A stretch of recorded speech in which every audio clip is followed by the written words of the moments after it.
Ladies and gentlemen, boys and girls, and lovers of drones everywhere, welcome to Thursday Night Live. Oh my God, it's like I'm looking in a mirror. It's Jason Schappert.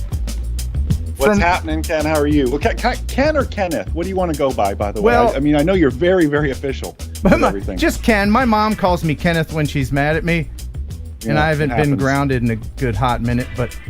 Anyway, you call me whatever you want, Jason. This is Jason Schappert from RemotePilot101.com, and we'll talk about some cool stuff that he's got coming up. Thank you for co-hosting. Yeah. Jason's got some representatives coming out to Mindfield, the big Mindfield FPV event this Saturday. I hope that if you're watching, you're into FPV or any kind of drone, you just come on out and hang out. There's apparently a lot more people coming than I had anticipated. So it's going to be an interesting day starting at 9 a.m. There's a link in the description if you want to find out more information. Thank you to Philip Koshat for our first super chat of the night. Thank you very much. What does he say? Super chat. Let's throw down. And Alex Philistine for the $1 super chat. Or a super chat. There's a little poop there.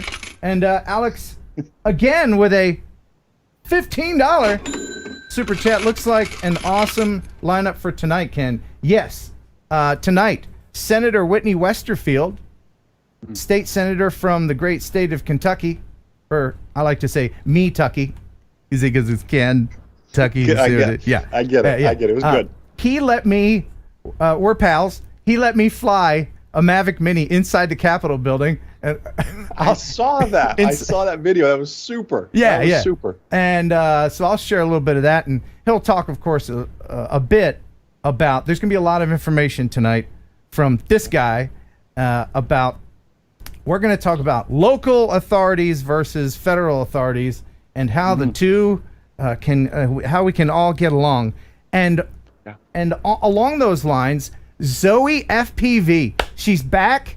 She has been courting the FAA, and everyone's been helping her try to get into the Drone Advisory Committee, which is a very, very big deal.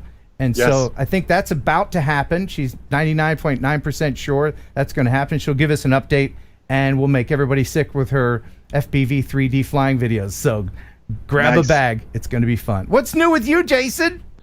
Man, we are living the dream every day. Thanks for having me as a co-host. I just hope to live up to the standards of Kelly Green and Ashley, even though she spells Ashley wrong. I mean, who spells Ashley like that? I know, that's totally crazy, right? So, totally ridiculous. Yeah. So I spelled Jason normal, so that should be fine. Really excited. Announced our new Remote Pilot 101 course yesterday, so even Ken Heron can pass his test. Yeah, we talked about me doing a quick test later on. Yeah, because I think we can do that. I don't know how well I retain the information. I know that sectional charts give me a cluster migraine.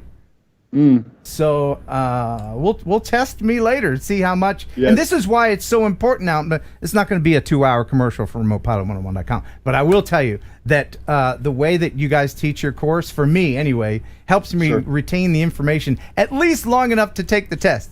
I'm like reviewing videos in the car on the way to take the test, because there's just something about my brain that just doesn't. I mean, I know all the safety things, but all the METARs and all that stuff. I don't know how you remember it. But gotcha. Yeah. So we'll do that. Plus, as you can see here, there's a pile of prizes that are going to be given away at Mindfield. We'll talk a lot about that. Just found out that Kelly from Ready Set Drone is making the 10-hour drive to come out and be there. So so he'll be giving away this DJI FPV system out there.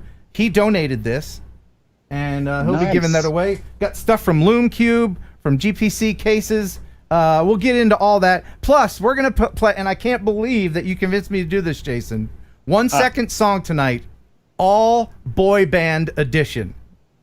It's because I want it that way.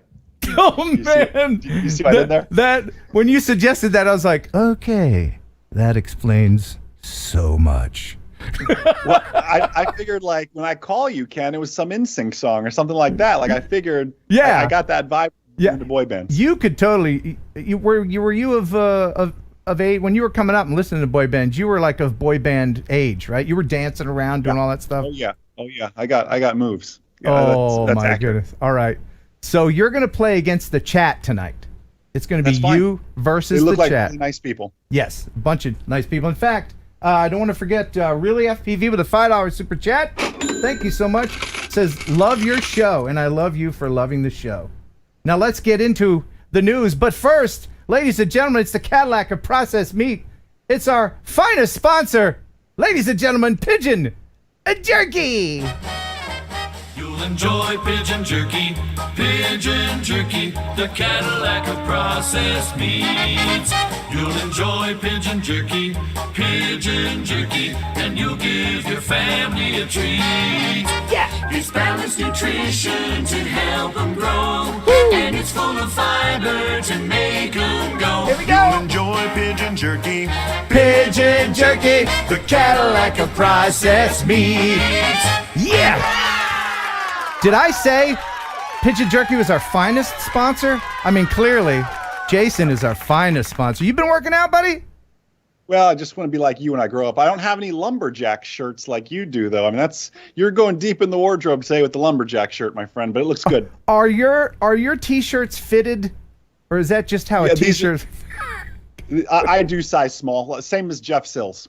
Okay, all right. Small. Yeah. Well, speaking of Jeff Sills, let's see what he's wearing as we get into the news. Stop the music. It's time for news. Heading on over to the drone newsosphere. Let's see what's happening. There's a lot of news to report, and to report it, it's Jeff Sills. What you doing there, bud? Yeah. Oh, What was that? sorry. Okay. Nothing. Nothing. Nothing. Hey, Jeff. Good to see you, Sorry. buddy. The Microsoft Flight Simulator came out this week, and with Jason showing up and everything, I want to fly. Oh, the Microsoft Flight Simulator. How is that? Photorealistic and beautiful. Is it now? Have you played with that at all, Jason?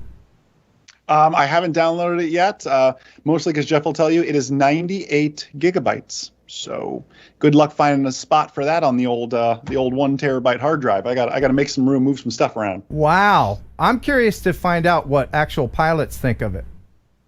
I imagine it's awesome from what I've heard. Yeah. There's a lot of feedback out there from real pilots that were flying the beta as well as the recent release, and the feedback has been very positive. Cool. Mm-hmm. And speaking of positive, tonight's drone news is brought to you by GPC Custom Drone Cases, providing you with the highest quality professional cases so that your investment is always protected when it's not in the air. Custom cases are available by request. GPC, designed for life. Be original, be blue. Use discount code TNL10 for a 10% discount on all purchases at goprofessionalcases.com. Link in the description. And speaking of GPC, I will have a Phantom 4 props off big, huge GPC case to give away out at Minefield. Wow. So they're providing that. We thank them very much. Super. GPC, Awesome. love you, mean it. All right, to start things off, the FAA administration today released information that they're going to be converting their information to the Spanish-speaking community for drone safety. So of the 25.6 million people living in the United States that have Spanish-speaking capabilities, you will have access to the FAA drone safety site in your native language. So that being said, I figured that was something worth sharing with everybody. I would have thought that would have been something they already have. That's cool, though, that they're doing it. Mm-hmm. Yeah. Yeah. All right. And the next one. Okay, so how to put this? This is a gas sniffing drone sensing drone. I will refrain from any fart noises. I promise. Please do. I promise. I swear to you. The newly designed lightweight carbon fiber casing offers a stunning aerodynamic body, further reducing drag. A weight reduction to a mere 800 grams now grants us a much more diverse drone portfolio. Less weight also grants the operator a longer flight time. Advancements in sensor technology allow for a much more stable and accurate reading, as well as electrochemical sensor health and an overall lifetime extension. The improved sample intake provides a continuous and smooth airflow for stable readings, dramatically diminishing pulsations from pumps. The DR2000 opens the door to the most diverse of air quality monitoring projects. That's neat. So it's an air sniffer drone. That's cool. It's cool, man. What, Jeff? What? That's cool. Yeah. The device is called the DR2000. It sits underneath that. In that particular case, they're using it with an Inspire 2. It has a maximum weight of about 640 grams, and it can do a lot of different electrochemical tests, not just gas sniffing, but just has the ability to do methane, CO2, and the probe can be applied to a lot of different environments. So you're cool technology, and I love how they retrofitted it to an already existing known drone platform. So yeah, that's good. Now, are you a gas sniffer, Jeff? You're a married guy. Have you ever Dutch oven the old wife? Anybody know what a Dutch oven is? I'm just okay. We are stepping out of bounds. Take the covers. All right. All right.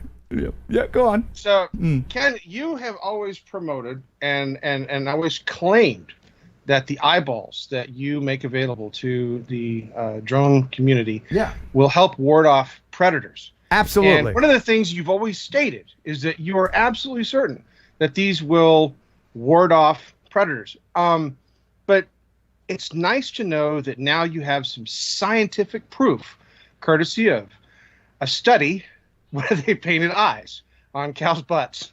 Nice. Look at that. And so this is to keep predators from eating your herd. Yep. Right. Okavango Delta region in Botswana had been plagued by attacks by lions and other predators, prompting the farmers to retaliate by painting eyes on the butts of the cattle to make them look as if they were animals facing the opposite direction. So if you're a predator and you're sneaking up on the cow pen and you see this, you're thinking, "Oh wow, that's not a cow. That's a new kind of animal." It looks like an elephant, kind of. The tail is the trunk. It does. It does. I mean, but I'm thinking a new tattoo for you, Ken. I mean, if you get that on your upper back, I mean, you would keep everybody away. Oh, Ladies, everyone. There's no more room on my upper back for any more tattoos. Yeah, gotcha. I have. Don't need to trust. I already have thug life there. But listen, if you're an animal, you come up on this. What sort of noise would you expect this new animal to make? If there's eyeballs on a cow's butt, I imagine it would sound something like.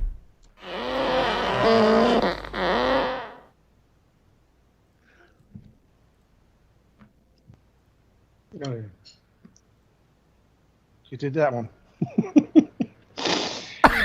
I had to, Jeff. I can't. You can't talk about butts without. You just can't. No. Okay. And the thing is, I go through the news and I work really hard to find stuff for you. And I knew this was going to benefit you because now you have proof that your eyes really do chase away. The eyes have it, folks. It's science. And if you want some eyeballs, you just go ahead and PayPal me. You go ahead and send it here. Ken Heron Upload at gmail.com. And protect your Mavic from lions. That's what I learned about that. That's right. That's been a problem for you. You put some of these eyeballs on your Mavic, I give you the Ken guarantee it will never get eaten by a lion. In fact, if it does, Jason Schappert, who owns planes, will buy you another drone, brand new. Absolutely. Yeah, you heard it here. That's legally binding, I think. Yes. Rob Camarda, hey man, thanks so much. $20 super chat. The money is for Ken, and the thanks has to go to Jason Schappert. I've been studying using remotepilot101.com. I will be scheduling my Part 107 test very soon. Very good. Awesome. I get emails all the time, messages from people saying I just passed my test, I got a 90, whatever. I imagine you get those too, don't you? Every single day, man. We love it. It's outstanding. We have such a great community, as you do as well. Yeah. Thank you. Keep those messages coming. And Yes. use Heron 18 to get that 30% off. Jason loves it when he has to give discounts to everybody, doesn't he? Hey, it's our most used promo code, Ken. So people actually like you, and not only do they like you, they listen to you. Believe it or not. Aw, It's shucks. odd. It's crazy. Thanks. Oh yeah. Now, if crazy. you're watching the stream and you get a little blip, I think my internet just burped. Are we good?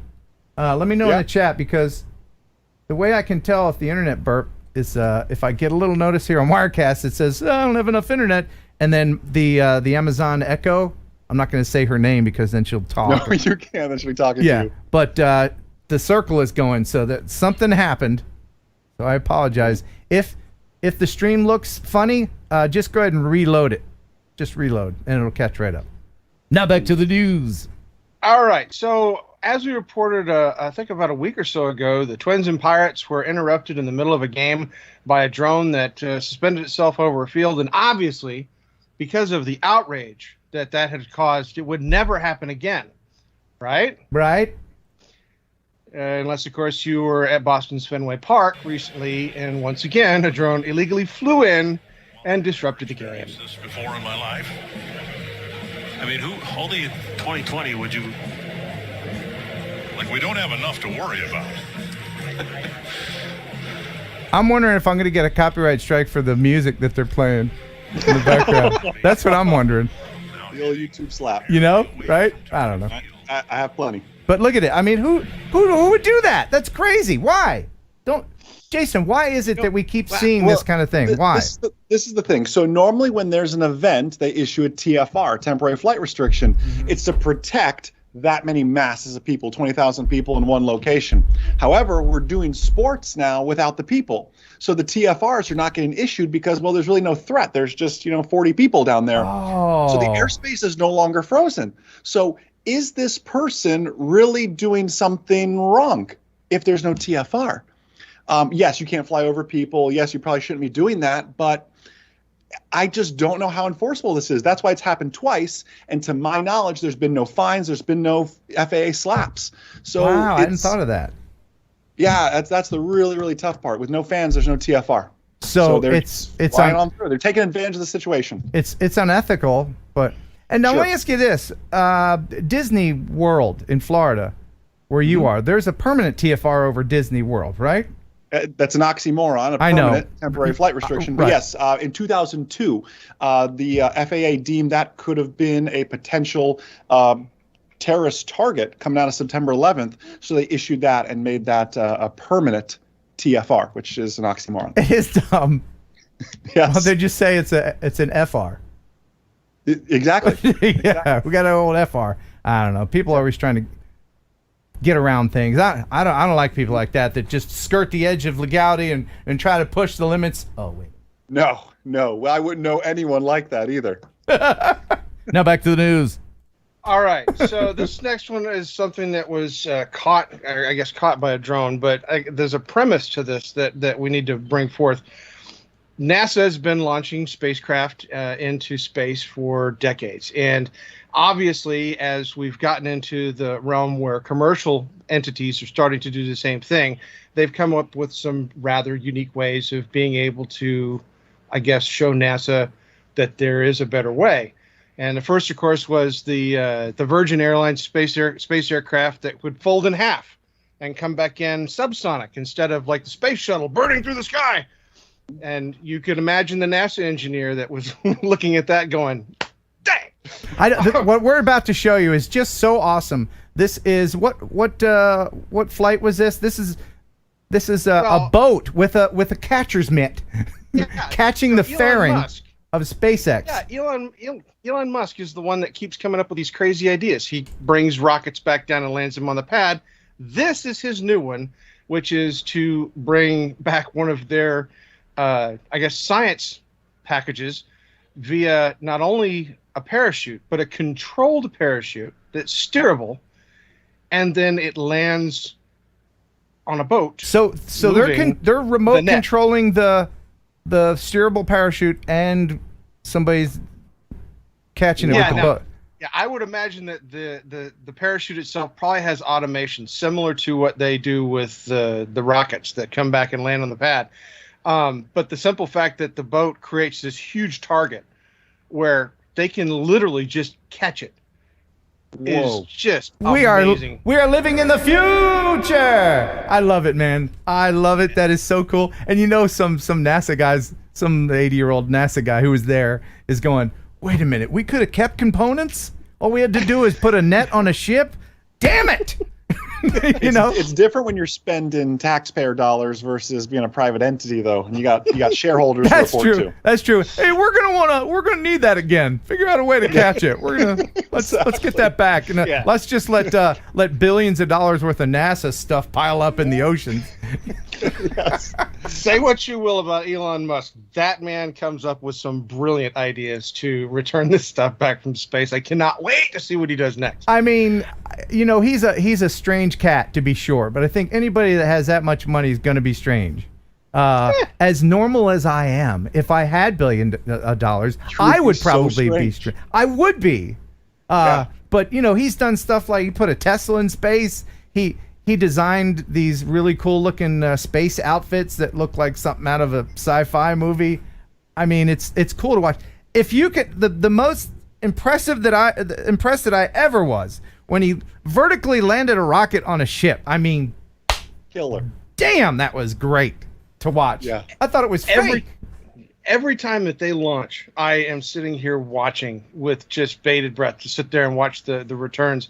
When he did the heavy launch vehicle and the two rockets came back and landed parallel to each other on two different pads at the same time, I was like, this is amazing. Yeah. So 10 Toes all right. in the chat said fairings are expensive. That's why they want to retrieve them. That is true. I have a motorcycle and I've ruined a few fairings. All kinds of fairings are expensive. Thanks, 10 Toes. All right. So as reported recently, there was charges dismissed against a professional photographer out of New York when he had been, I guess, fined by the city of New York for filming in an area that they deemed to be, I guess, inappropriate. He was a photographer working with National Geographic and the New York Times magazines, and he was filming an area where it's like Potter's Field, where they bury bodies from like the local prison. It was also being used at the time to bury victims of the COVID-19 pandemic. And so he was filming this filming the footage of this, and they arrested him and confiscated his drone, and he had to go to court. And I can't remember the specifics for the disturbance that they cited him on, but essentially what happened was after it went to court, it was thrown out. He was then able to go back and get his drone from the police department after he had already replaced it with, I think, 2 other drones. Don't let them take your drone. They cannot confiscate your drone. They can't even confiscate the footage. You can't do it. I've had people tell me that they've. I'm getting my blood's boiling. Didn't even mention Louisiana. Okay. I'm gonna hold back. Yeah, hold back. I've had people say that the cop said that I'll take your drone or you can erase the footage. That's no. How about third choice? You go away, cop, and educate yourself. Oh, I'm getting so mad. Oh, it gets me. Ooh. Well, in this case, the guy was smart. He was able to capture or get the footage off the drone before they confiscated it, and then he was able to release the footage later on, which I guess was part of the public feedback as to the fact that he really wasn't doing anything wrong. Even though it is a morbid subject, it is something that he was not breaking any laws. No, it's in public just because it's on the other side of a fence, and oh boy, there's going to be so many lawyers and.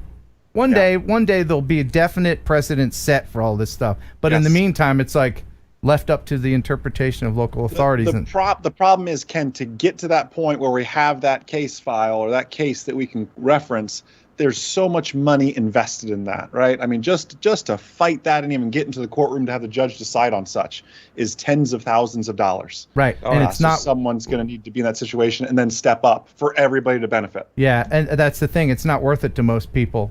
I get emails all the time from people saying, "Oh, I could take it all the way, but I just don't have the time or the wherewithal, the money, resources." Yeah.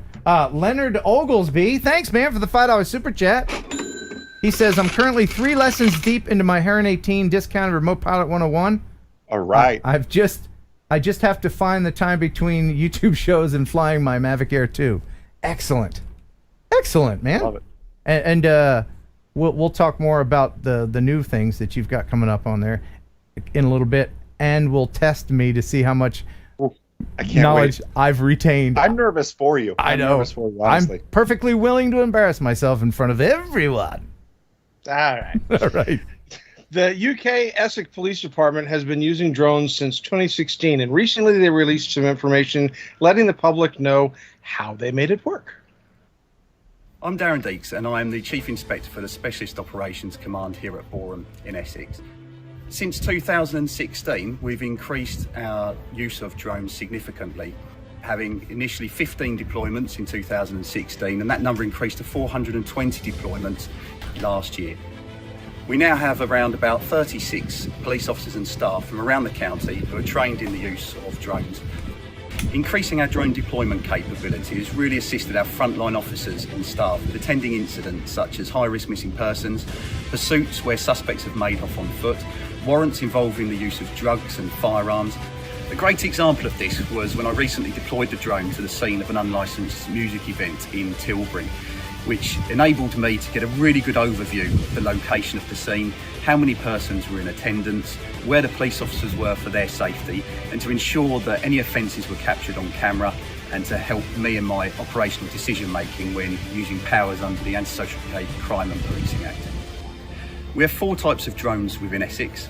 They range from the standard Mavic drone, which has basic camera capability, thermal imagery and mapping, right up to our state-of-the-art drone, the Matrice, which has enhanced thermal capability, zoom camera, and again the mapping capability.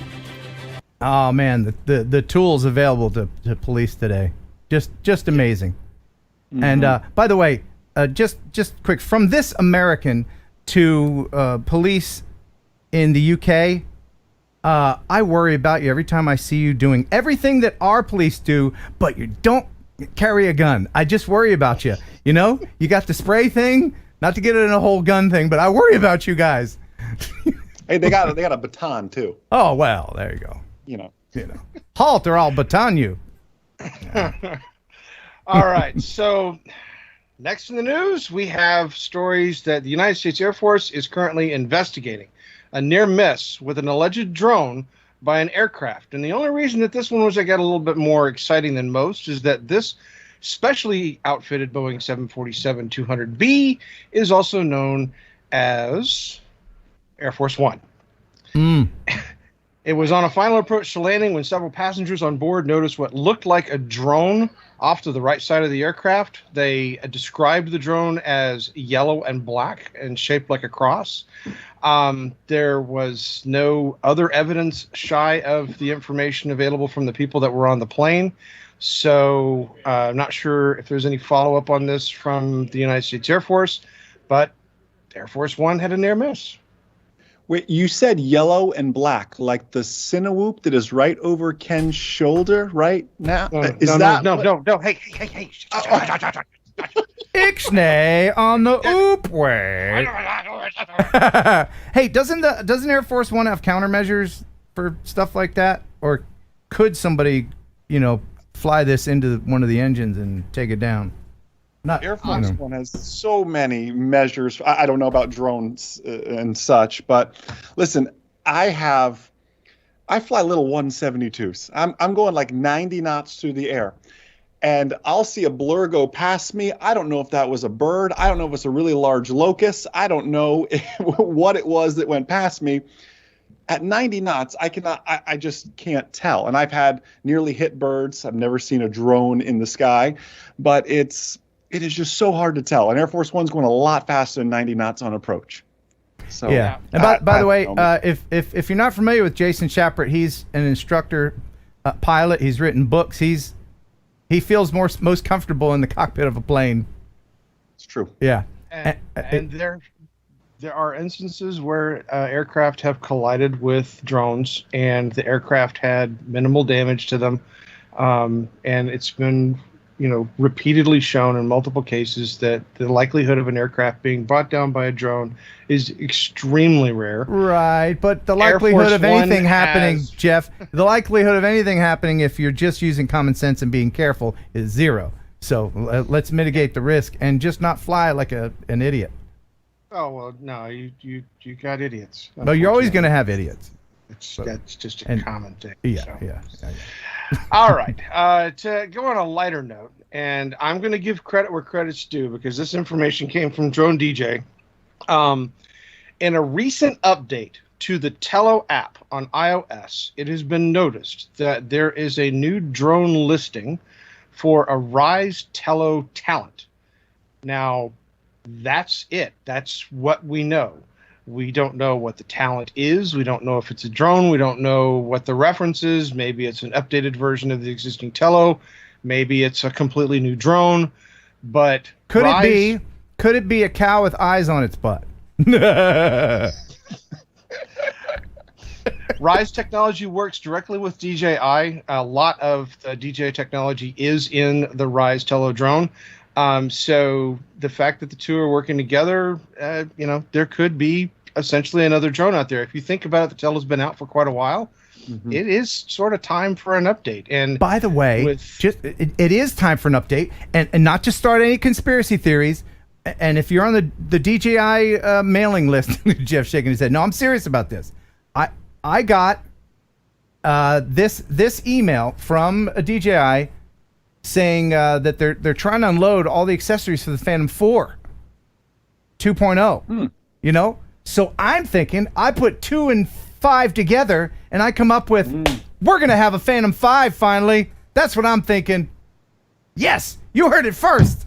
I totally made that up. I am not associated with this. Is anybody else?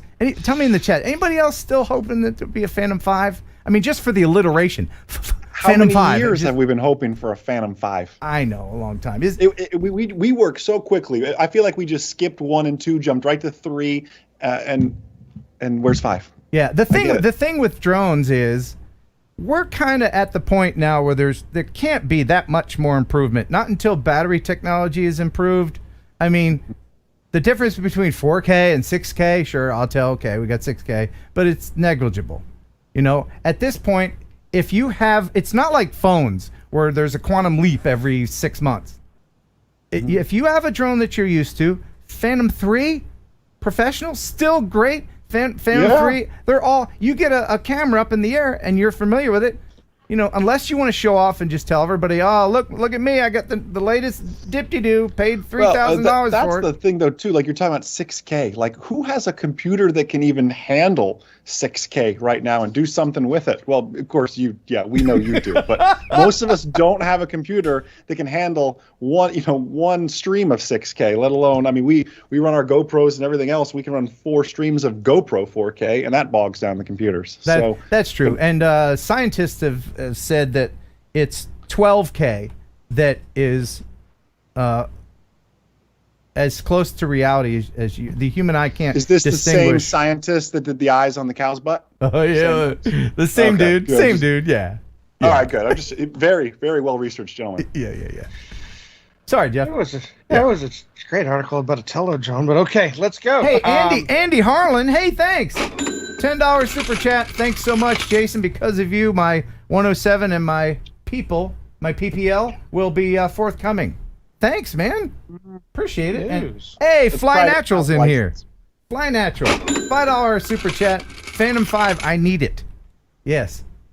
Let me know if you want a Phantom 5. Are you still flying the Phantom series? Because there's nothing wrong with that. Even though DJI is pushing all the Mavic stuff hard, I'm still a lover of the Phantom series. Love them. All right. So apparently the West Midlands Police in Birmingham took a cue from the Essex Police. Recently, they used their thermal drone to bust a huge DJ-led block party in the city center that was headed by COVIDiots, is what they call them. These are people that are going against the ordinance that they have for mass groupings for the COVID-19. And this was a rave party that happened to be going on, and a thermal imaging camera was used to figure out first where it was, and then to assist in them arresting the people there. There was about 300 revelers. It's just, I don't know. I mean, you got the rules set up, you break them, police gonna get you. So when I was younger, I would very often say to my mom, like, I'm gonna go down. We're all jumping off a cliff into the into the water, like the swimming hole or whatever. And my mom said, that's dangerous. Well, everybody else is doing it. You know, that's the logic. You know, just because everybody else is doing it, you know, you get two people. Oh, those two people are talking. You get another people. And you get a whole crowd, and somebody walks up on that crowd. Well, they're doing it because it must be safe. No, you just have a whole herd of morons. That's what you have. Anyway, I digress. Okay.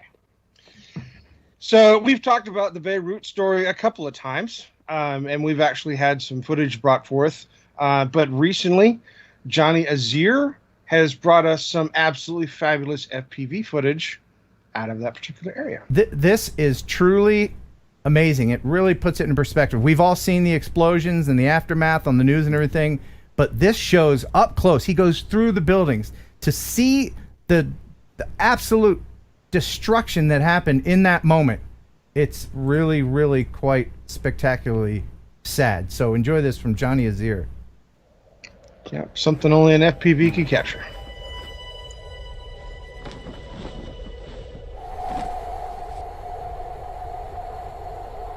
When you see it up close like this, you can really imagine you're just going about your life, and then suddenly just everything around you shatters. How many people were lost, Jeff? Last count that I saw was several hundreds, 150 people lost, but 300 to 400,000 people displaced. Gosh. There was lots and lots of injuries.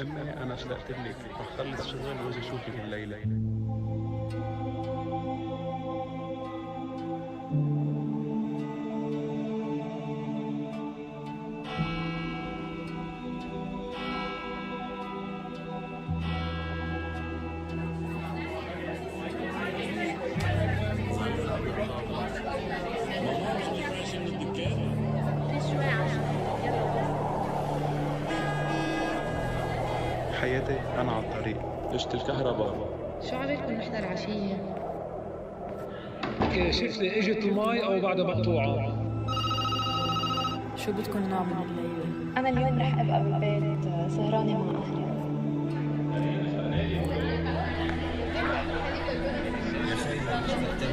كيف كون؟ فيني بس تقدر. My God, that's just in an instant. And you can see where the blast wave, one side of the building looks untouched, but the minute he skirts around to the other side of it, it's just a skeleton. I don't know that they'll ever fully recover from that. Thank you very much, Johnny Azir, for letting us share that. Yeah, that was some amazing footage. Very poignant. Yeah. Did I miss any super chats? I think I did. Randy McNeely, $5 super chat. Here, Ken, take my money. Same to you, DJI, if we get a Phantom 5. I think it would sell well. I think it would. Eric Deagle with a $5 super chat. Jason's commercial pilot audiobook is the best. Oh, I didn't know you had an Eric audiobook. would know. Eric would know. He is a veteran. He's a manned aviator and an unmanned aviator. Quite a talented young man. Well, what? So you're reading the book? Yeah, no, it's Jason's bedtime stories, actually. I read them, Ken, and it just, you would fall right asleep. It soothes you. Okay, give us a little bit of that. You're listening to the soothing sounds of Jason Schappert's bedtime stories. Tonight, Ken, we're going to soothe you to sleep just so quietly as we talk about flying your Cinewoop right past Air Force One. Just visualize it, Ken, as you fly right through and past Air Force One. Imagine the fine that you're going to receive. That wasn't me. No. Ixnay. Oh, okay. Yeah. It's pretty soothing, though, right? It's good. It is. I could be in radio, Ken. You know, that's what I'm thinking. I hear it's a great industry. Nah, you're too good looking to be in radio. And I'm a radio guy. Look at me, right? So there's one more thing that I think we should touch on very quickly, and that is this email that was sent to me that brought up some interesting points. This is from a guy named Scott, and it's American Airlines versus Hempstead. And this happened in 1967. Jeff, give us a little overview of what this is about. Well, this was a court case, and this was the town versus essentially American Airlines. Was, I think, the one of the big people listed in this. The argument was about aircraft flying over their town, the noise that was being made. They tried to file an injunction to enforce a noise ordinance to prevent aircraft from flying over their city. And this actually went all the way up to the Supreme Court. And part of the argument to this was, that these aircraft were taking off from a legitimate airport and that they were flying a legitimate air path, in controlled airspace that was not something that was impeding upon this town. They were just mad that it was a little bit loud. Right. So their approach to the airport was too low for the town's liking for the noise, I guess. It was noisy, and this is New York, and New Yorkers get a little fussy. But what was interesting was that all of the surrounding areas near this township, they didn't complain. And they were also just as close to this aircraft as well. So this one town of Hempstead had this big issue. But what really came out of this, and this is where I find this unique, is that part of the description in the case was what defines an airport. And the case describes any place an aircraft leaves the ground and ports into the air is considered an airport. Right. And if the FAA considers drones to be aircraft, then every place that you take off from, whether it be a field, a park, or whatever, the minute that you take off, technically it can be considered an airport. Would that hold water, Jason, in the court system? Think back. I think the last time I was on, it was with the gentleman that got his drone shot down, if you remember. So remember, we did the research on that. We said that a drone is considered a federally registered aircraft. So you just shot down an aircraft, whether that's a drone or whether that's Air Force One, it's still shooting at an aircraft, whatever that may be. So if a drone is an aircraft, and the case files that Jeff is referencing, I know they're from '67 or whenever the case was settled out, an airport's an airport. And if you are operating an aircraft, the same works true in helicopters. I can land a helicopter anywhere that I have permission, and that becomes my landing zone, as we call it. We use the same terminology in drones as well. So I'm telling you, it's going to take some dollars, but if somebody would be willing to fight it, I think you've got the case files to work with. Yeah, somebody needs to set. Go ahead, Jeff. You have a Supreme Court case that you can use as sort of a benchmark for this. And I mean, I'll challenge anybody in the chat, anybody watching the show, American Airlines Incorporated versus the town of Hempstead. You can Google it. You can find information all over the place about this particular court case and read about it. But yeah, it's part of the description. It makes sense. It makes sense that logically that if you're porting into the air, it's an airport. Into the navigable airspace, and here's another thing that many people may not know is you can land anywhere in an emergency. What constitutes an emergency is left up to interpretation, of course, but a lot of interesting stuff. Somebody's going to have to set some precedent and spend some money to do it. Not going to be me, but hey, I'll be there cheering you on. Now that this is sort of like becoming a little bit more public knowledge, I guarantee you somebody out there will eventually challenge this, and it will be fun to see the fireworks. And one person that's going to be a great advocate for this is Zoe, and we're going to have her on. She's set to become part of the FAA's Drone Advisory Committee, and we'll talk to her a little bit later on. First, we're going to have Senator Whitney Westerfield on, and I'll show you some video of me flying in the Capitol building with my drone. That was awesome. Anyway. Well, I just have to tell you that this news has been sponsored by Go Professional Cases, GPC, Designed for Life, Be Original, Be Blue. Don't forget discount code TNL10 for a 10% discount on all online purchases at GoProfessionalCases.com. Thanks, Jeff. You're welcome. All right, man. You go play with your... I see you have some wig holders back there. What do you got? Oh, you're going to go back to the simulator. Oh, no, that's Deadpool. Okay. All right, Jeff's, what are you, 51? 51, right? Shush. Okay. Hey. All right. See you, bud. Thanks for stopping by. Now get out. Oh, that Jeff. Gotta love that Jeff. He's good. You're like 7 super chats and a few super stickers behind, my friend. I am. Let me go ahead and catch up while you tell us the first of many awesome jokes. You know, Ken, do you know what the hardest part about being a drone instructor is? What? it really has its ups and downs. Oh my goodness. Oh my goodness. Wow. What do you Okay. think? Here's a couple of those for you right there. Yeah. Thank you. Wow. I really appreciate that. And one of these. You know, you know what the problem is with a bad drone joke? What? It just never lands. Woo! Jump pick. $20 super chat, man. Thanks. Happy birthday, Ken. Enjoy your special day, pal. New Jersey and Jersey Channel Island friends. Thanks so much. Thank you. I'm going to be taking a road trip after Spin Up. Spin Up is September 12th. After Spin Up, me and my co-pilot, Henry, my dog, we're going to hop in the car, head up towards Chicago, and then go down Route 66 and meet a whole bunch of people along the way. I'm going to sleep on some strangers' couches, and that'll be weird.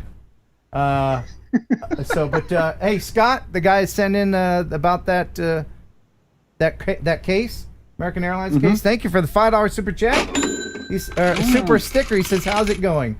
And Doc Murdoch with $5 super chat. DJI Phantom 5 Pro Platinum Extreme, a force multiplier. Yes, sir, indeed. And oh dear, we got co-shatted. Thank you for the super chat. Thank you, Jason, for teaching us with your expertise. Got my 107 with your course. Without it, I would have been lost. And wow, Geeks Vana like Ken. with a 5-pounder. Hey, man. Thanks, Sean. Happy birthday to you. Happy birthday tomorrow. Have a great day, Ken. You know, with all this excitement about Minefield coming up, I have been very excited, but it's been tempered by the fact that, yeah, it's my birthday, so I'm going to be older. So there's that. Yeah, more gray hair is all that means, Ken. Yeah, right. I want to thank you, Jason. Now, initially, you weren't going to be able to come, but I thank you for changing your mind and taking the time to come out to Minefield event this Saturday. Thanks for being there, buddy. Yeah, I will. I will FaceTime in. I just can't wait. I'm really excited about it. You're going to be there in person. In person, yeah. That's exactly what I was thinking. I was going to fire up the old 172 and just fly on up. Well, no, you're going to be riding with me. Glad you can make it, buddy. What? Yes. Where did you get this? Oh, there's the internet's a wonderful thing, isn't it? It's just wonderful. Where does that doesn't stay in your bedroom, does it? Like when you so when you wake up, it's like, hey, good morning, Jason. No, it is kind of creepy though. I had it sitting in the corner over there, and how tall are you? How tall of a guy are you? 6'4". So is this life size? Yes, it's 6'4". Yes, I guessed right. But wow. Amanda sent me one of your staff sent me a picture. I said, get me a full picture of him, the head to toe, and then wow. So yeah, there's that. You got the 2 watches on. Yep, I gotcha. Yeah. Be careful with your hands there, please. Oh, sorry about that. Yeah. I don't want to get too handsy. I don't want to get handsy. But yeah. So you will be out there at Minefield. I am so excited about this. This is great. Yeah, everybody will get to meet you. I can't wait. And I imagine your girlfriends are going to be so excited when they come over and they see a cardboard cutout of a strange man in your house. They won't think that's weird at all. No. What's weird is I just found out apparently from you that I have a girlfriend. I said girlfriends. Plural. Those. That's my harem. It's the Heron harem. I don't really consider them my girlfriends. You know, we just. How we do. You do have thug life on your back. That's right. That's right. Yeah. Oh man, the worst time in the world to date during the time of COVID. Who's gonna want to come over and meet a new person? Nobody's. Hey, you want to share some bodily fluids? Oh no. Okay. Anyway, moving on. You wear a mask. That's sexy. Anyway, gonna bring in Senator Whitney Westerfield here in just a moment. But first. You sent a video over of you and a plane. Are you in the plane? Are you flying the plane? I'm flying the plane. I'm not flying the Inspire 2. I'm flying the 172, the Cessna, and I can kind of narrate through it if you want to. Yeah, check this out. This is awesome. What drone is flying? This is the Inspire 2. So we do obviously all manned aviation. We have permission to be at the airport for everyone's next question. Just like we teach in Remote Pilot 101, we also teach all the levels of manned aviation flying as well. So this is just a little showcase, kind of showing what we've done. This is actually up when I was in Pigeon Forge, real close to Ken's, basically hometown. That's beautiful. But I was showing the upslope fog and everything with that, teaching on the 4 types of fog, which we can quiz Ken on tonight as well. But just a little bit of the stuff we've been doing and what we've been up to, kind of integrating drones. This is actually from the Mavic Mini, believe it or not, getting that kind of shot, which is pretty killer on the old the guy behind me here, the old little Mavic Mini. So, yeah, the Mini can't cool. chase a plane. Hey, would you let me chase a plane that you're flying with my FPV drone? 100%, only if you fly in the airplane with me afterwards. Okay, now we've been talking about a thing. We're not going to reveal it now, but remember that thing we were talking about doing? Oh, I remember your thing. Is that a go? It's a go. It is very much a go. Oh my goodness, this is going to be so amazing. Yes, I gotta make about 66 come to Florida. Yeah, though, I got to get to Florida. Make it all. Yeah, maybe I'll come to Florida first. Okay. Yeah. All right, cool. All right. Well, let's bring in our buddy Whitney Westerfield, state senator of the great state of Kentucky. Mm-hmm.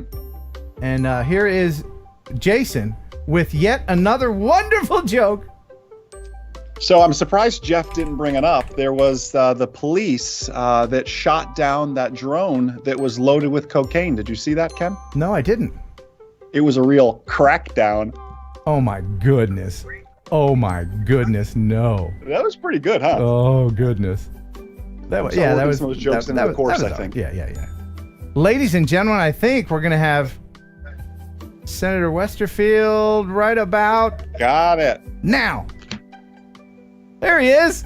Hey, welcome to the show.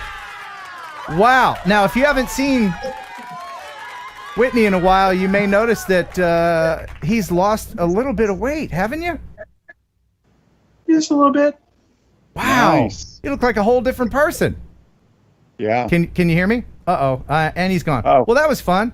That was fun to have him for a second. Great interview. I'm happy he's lost some weight. Yeah, that was good. Thanks for checking in. All right, moving on. Oh, we got. Did you hang up on me? No, I would never do that. Would I hang up on a senator? Never. No. Everybody else does. I think that's illegal.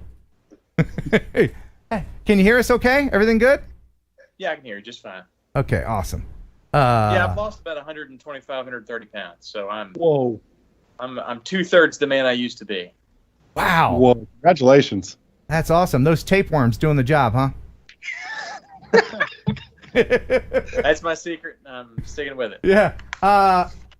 Let's see.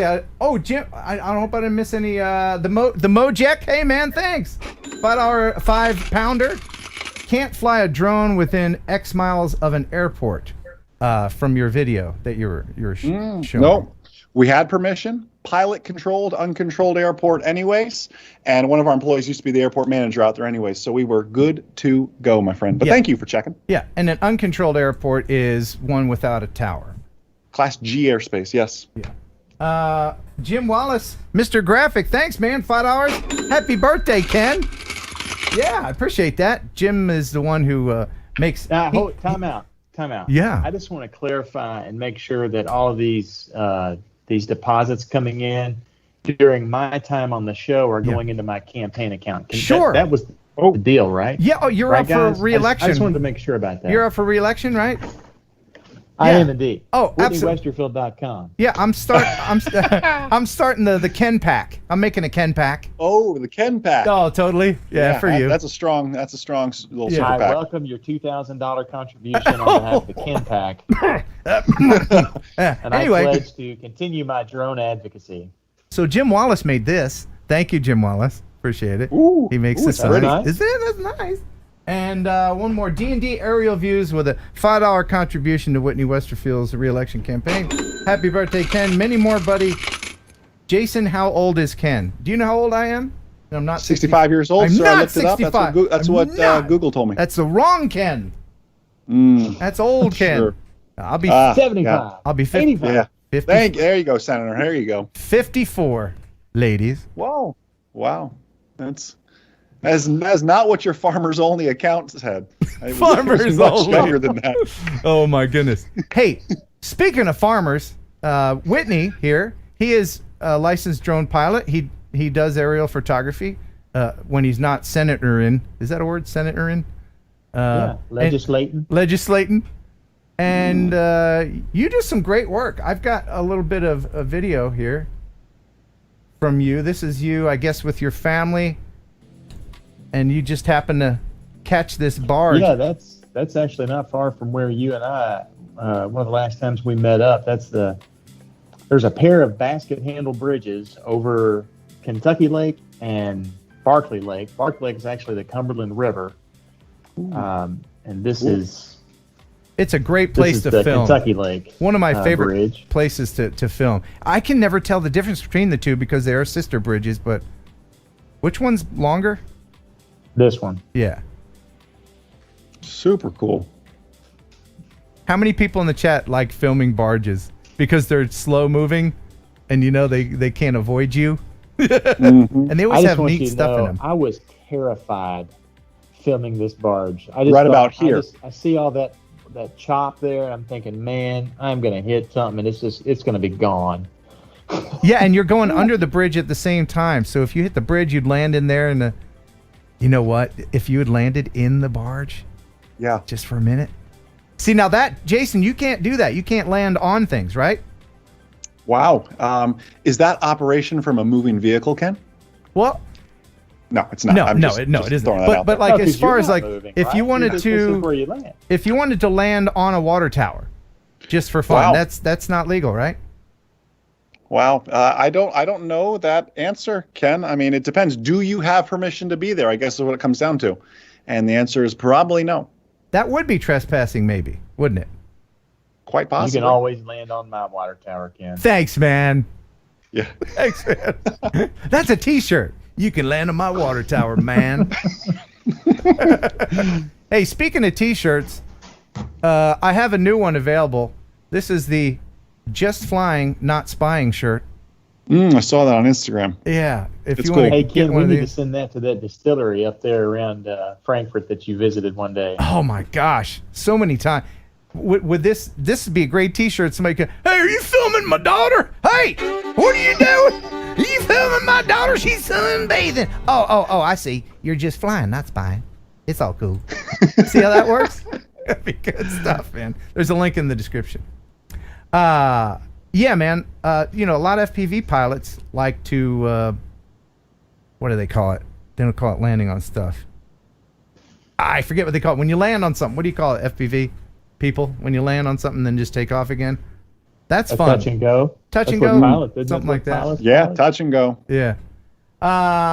So Whitney, you gave me an opportunity to do something that was it's one of my top 10 moments in droning career to film in life. All 65 years. That's all. You stop it. To film inside the Kentucky State Senate and the building. It was wonderful. Here's a little bit of that. Enjoy this. Mr. Westerfield, may I fly it? Oh man, that's I'm getting the nod. I must say, this that's what he looked like before. Idea. I walked in for that pun. Take off. Man, that's really quiet. Yeah. This is when the Mini first came out, and I guess this is after hours. There's not a lot of people in there doing that, but steady as a rock. Yeah. All right. You look nervous, Ken. I was nervous. I mean, that drone's not gonna. Old building in there. 100. Yeah, a lot of history in there. Ken could mess up. That drone Statue of can't. Abraham Lincoln right there in the middle. I did film the frescoes up in the dome. That's when I was really nervous. But what a beautiful place. And it just shows you that the Mini is pretty steady even without a GPS connection. Oh, wow. You're in ADI mode flying this. It handled it way better. I tried it with my Mavic Air. All right, I'm going to turn around. or maybe with my Phantom, one or the other. A year or 2 years before you and I did this. Yeah. And it would not.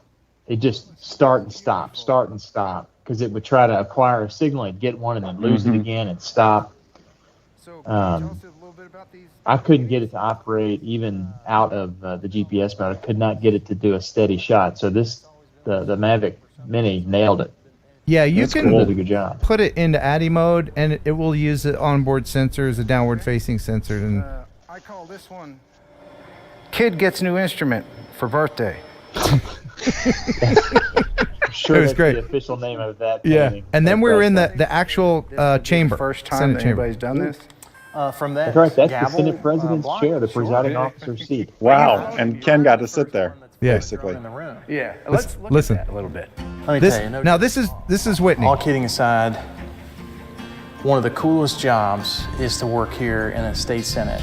And you walk over, whether it's in the tunnel or not, but on the days when it's out, it's pretty, and you can walk outside and That's you the see the House Capitol chamber. building. It just, it stuns you. And then when you walk up those grand steps, That you're a part of marble all every- that, huh? And you get to do this Yeah. for a fixed season of time, and then walking through those doors, and this is what you see. I mean, it's an incredible experience. People on the left, people on the right. You got some really hard-working people in here. People that don't agree on some things, but agree on other things, but they work hard, and it's such a good, fulfilling place to do good work. Yeah, that was some good stuff there, and that was done with your Mavic 1. Original Mavic. I honestly can't remember what I shot that with. Huh.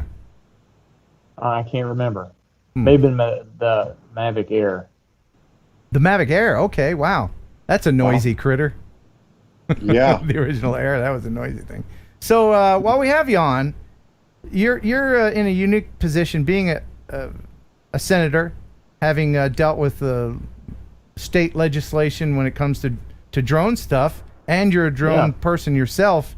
How do you feel about state level laws being put into place that try to usurp federal laws? How does that work? To be honest, I'm a little conflicted because the federal government's not moving fast enough for my taste, and they're coming up with dumb things. I think they're being overly heavy-handed in their regulatory approach to drone operations, and they do what legislative bodies do.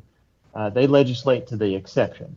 Like you and I were talking a day or two ago, there's always some doofus, right, that does something stupid with a drone without permission, without following the rules, and then they've got to make policies to meet that moron and to police that conduct when 99% of everybody else is doing it right. So there's always the one guy or a couple of guys that run it for everybody else. And so I'm not crazy about what the FAA is doing.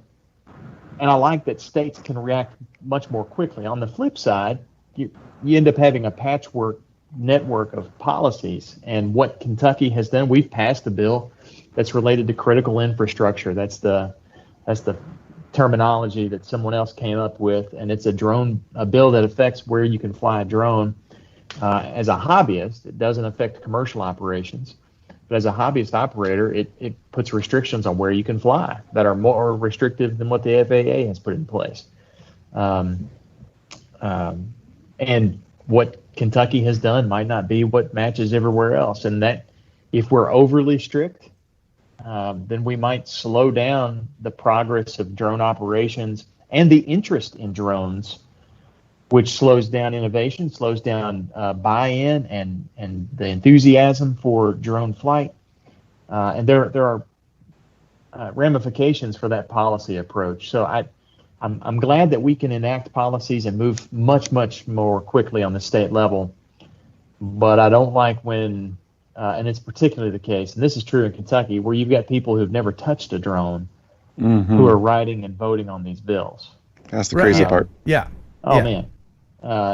What they think is happening are the stories that we see on social media or the news. They're about the doofuses. That's what they hear, and so they want to legislate to that too, when that's not the large scale of the vast majority of us are all behaving. They only hear the loudest stories, And That's so true. they assume, since they're not in the community, they assume that it's a large percent of people doing it.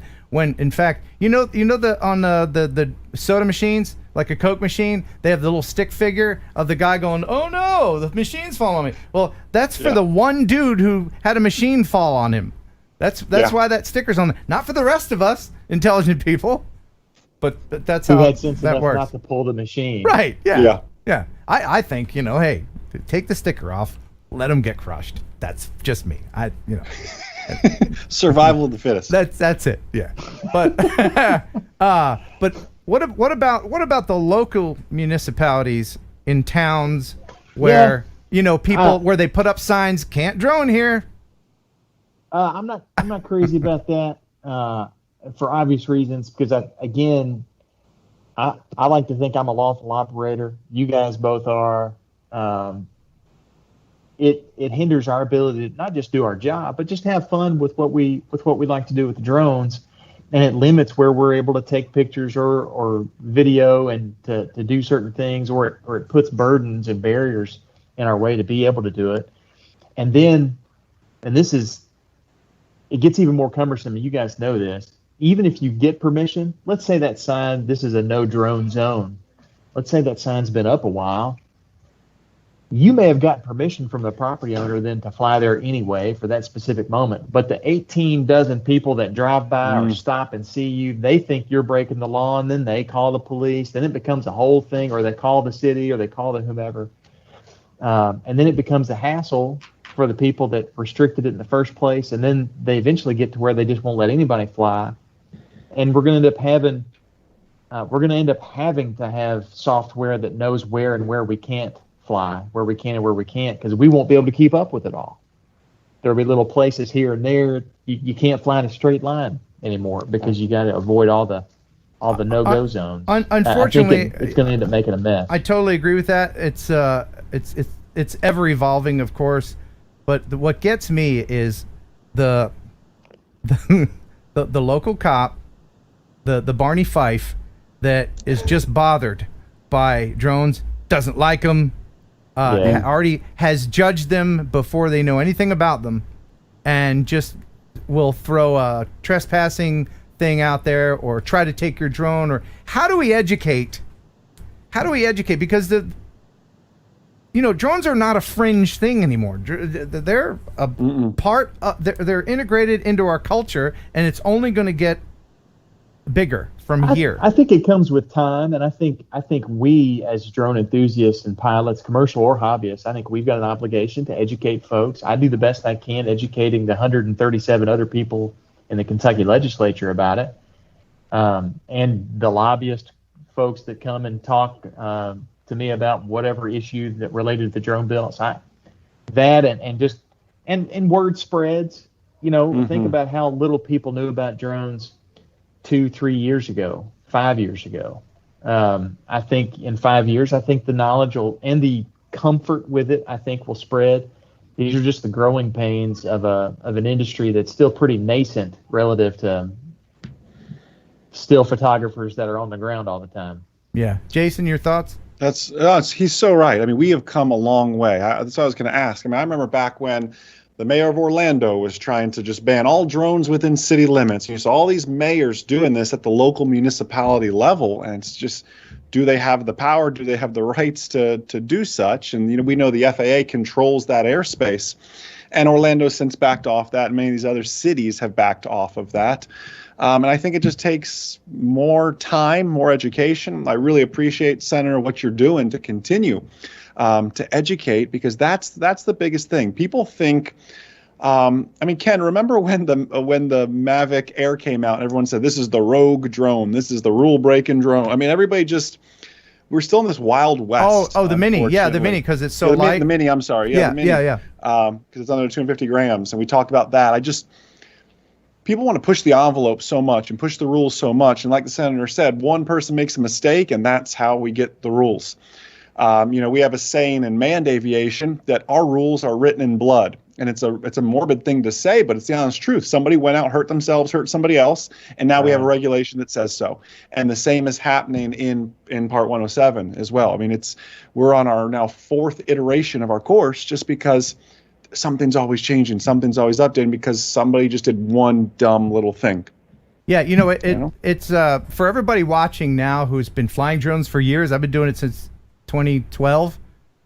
It's old news to us. We're very familiar with everything. But the crux of the problem comes from, in my opinion, that so many people and people in power dismiss drones because they think they're toys, because they see them in Walmart. They don't know the difference between a $3,000, a $10,000 drone and a $20 piece of crap you get from Walmart. They certainly don't know anything about FPV drones, and the people in power don't realize that, with the whole line of sight. And we'll talk about that with Zoe a little bit more. But yeah, they think they're toys. Again, I think these are just growing pains. Because look, what does Kelly do? He's now doing this commercial drone footage for his real estate stuff. Realtors are using it all the time. Just earlier this week and a couple weeks ago, I was working for a guy that's got he's an older fella that has never fiddled with a drone in his life, but he's got a cave underneath a cornfield that he bought, and he's growing organic blue corn. In Christian County, Kentucky, and the cave, it's called Bluegrass Cavern. I forget whatever else it is, but anyway, he wanted me to film the cave and the cornfield and all this stuff. If he had wanted to do something 5 years ago, drones wouldn't have been on his radar, or 10 years ago. I think it's starting to penetrate the consciousness of people, and even those folk. I mean, even when you look at the campaign ads of 70-something septuagenarians and octogenarians running for the U.S. Senate and the U.S. House and President, they're using drone footage. It's seeping its way in, and it'll be more commonplace with time. You're right. It is a process. I mean, think back to when everybody was riding horses around, and suddenly, who's this doofus with a car? You know what I mean? They had to enact rules for that. Which side of the road do we drive on? And then there's, do we stop at intersections? All of this signage, infrastructure, rules, laws. It is kind of the same thing with drones. So let's hope we don't have signs floating in the sky like Back to the Future 2. Like in the Jetsons? Yes. Well, here's my Jetsons sound. Nice. Yeah, thank you. I was the Jetsons. That's a keeper. Yeah, thank you. Oh, somebody's at the door. Yeah. Oh, wow. Google it, millennials. Google it. Anyway, so you guys are the experts. How does this all shake out? And what is the timeline? When can we expect? I mean, ignorance is always going to be there. There's always going to be Barney Fifes. But when can we expect some precedent and some concrete things that us responsible aerial pilots can hang our hats on and say, well, that's the way it is? How's it going to shake out in the next few years? Well, I have no confidence that the U.S. Congress is going to come to our rescue on anything, and the FAA might change direction. If there's a change of administration, they might change their perspective or their priorities entirely. So it could change starting in 90 days or 80 days, however long the presidential race is out. Or it might be, there might be some, heaven forbid, some incident that changes something. Just as we've talked about, it's the worst accidents and errors and screw-ups that lead to certain policies. It may be something like that. Otherwise, I think it's going to be a slow march forward, educating folks and reminding them and teaching people and showing people the value of UAS aircraft. Are we gonna, Jason? What do you think? Are we gonna have our 400 foot? Are we gonna? Well, there's two scenarios. There's the scenario that Senator Whitney said that we're just kind of marching marching forward slowly. We could expedite that with some education. Ken, we laugh through the news, but you do such a good job of it every single week, showing what we're doing in the drone space. The scary thing is, I've shared it with you before, is everything that's happening, with eventually big business, we'll call it. And I'm all about capitalism, but you know how Amazon and Airbus and everybody else with this UTM is fighting for their airspace. Yep. That's the only scary thing. And again, I love business, but man, if they and their lobby dollars win the airspace battle, we can march all we want, but we're going to be left with what the leftovers. You are 100% correct. And that could really go one of a couple of different ways. It could either hurt us and their lobby dollars get through faster and more effectively than us peons do, and our words and our public comments. Or it could also further the education and comfort level with drone aircraft, or it could do both, I guess. But you are 100% right about that. Yeah, money is the thing that steers all of this. And like you mentioned before, in aviation, as we all know, in order for major changes to happen, sometimes that stems from horrible accidents, some terrible mistakes. People have to die before they change a little dip-de-doo on a plane that should have been changed. Hopefully, so look at the 737 Max. Yeah, look at Boeing. Yeah, right now. Yeah, hopefully nothing like that will happen. We just have to keep our fingers crossed and pray to whoever you pray to that people don't have to die in order to make these changes. Yes. Yeah, man. Hey, thank you, John Churchill, for the $2 super chat. Completed Remote Pilot 101 course. Thank you, Jason. Again, this is over here. This is Jason Schappert. He is from RemotePilot101.com. Hi. And this is the place to go. If only you're as tall as me, Ken. Yeah, I know. Hold on, I'll fix it. There we go. Yeah, you're pretty tall, as you can clearly see. Yeah. That's so creepy. Isn't it creepy? It's very creepy. It's really creepy. Go there if you want to learn to get your Part 107, which allows you to fly drones and sell the footage. Because if you're a hobbyist, you can't do that. Yeah. Why do you have a cardboard cutout? Oh, you didn't see? Okay. Yeah. No, I saw it before, because you said the whole FaceTime showing up in person bit, and that you'd be right. I got it all. I've been wanting to ask the whole time. Why is there a cardboard cutout of him that even exists? Oh, well, that's very simple. I got bored of your cardboard cutout. Well, you need a new one because he's so skinny now. You have to get a new one. That's right. Yeah, that's right. Yeah. No, he's gonna come. He's gonna come to Minefield.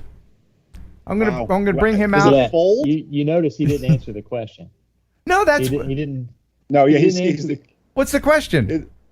Why do you have a cardboard cutout of me? It's like a cardboard cutout. Because I'm bringing Jason to Minefield so everybody can meet him, because he's not able to come there in person. That seems like an excuse. I think Ken's looking for a snuggle buddy. That's what I think it really is. I'm not that desperate yet, but I tell you what, I'm going to give this to Amanda to take back so you can put this in your M0A office. That's going to go over great when they bring that on the airplane. Yeah, but you can drive in the HOV lanes with this in the car. Yeah, just send me home with a mask, please. Yeah, so I wear it on the plane. Don't worry, you fold up nicely. Good. Yeah. So, in all seriousness, I hope that all of this change will come about by responsible people. One of the people that will absolutely help give us drone people a voice is Zoe. She's going to be on here in just a moment. She's going to be on the Drone Advisory Committee with the FAA, which is so important to be represented by someone who knows what the real world of droning is like, especially in the FPV community, because this whole the line of sight rule, it doesn't fly with FPV. It's just because it's not FPV without FPV. You know what I mean?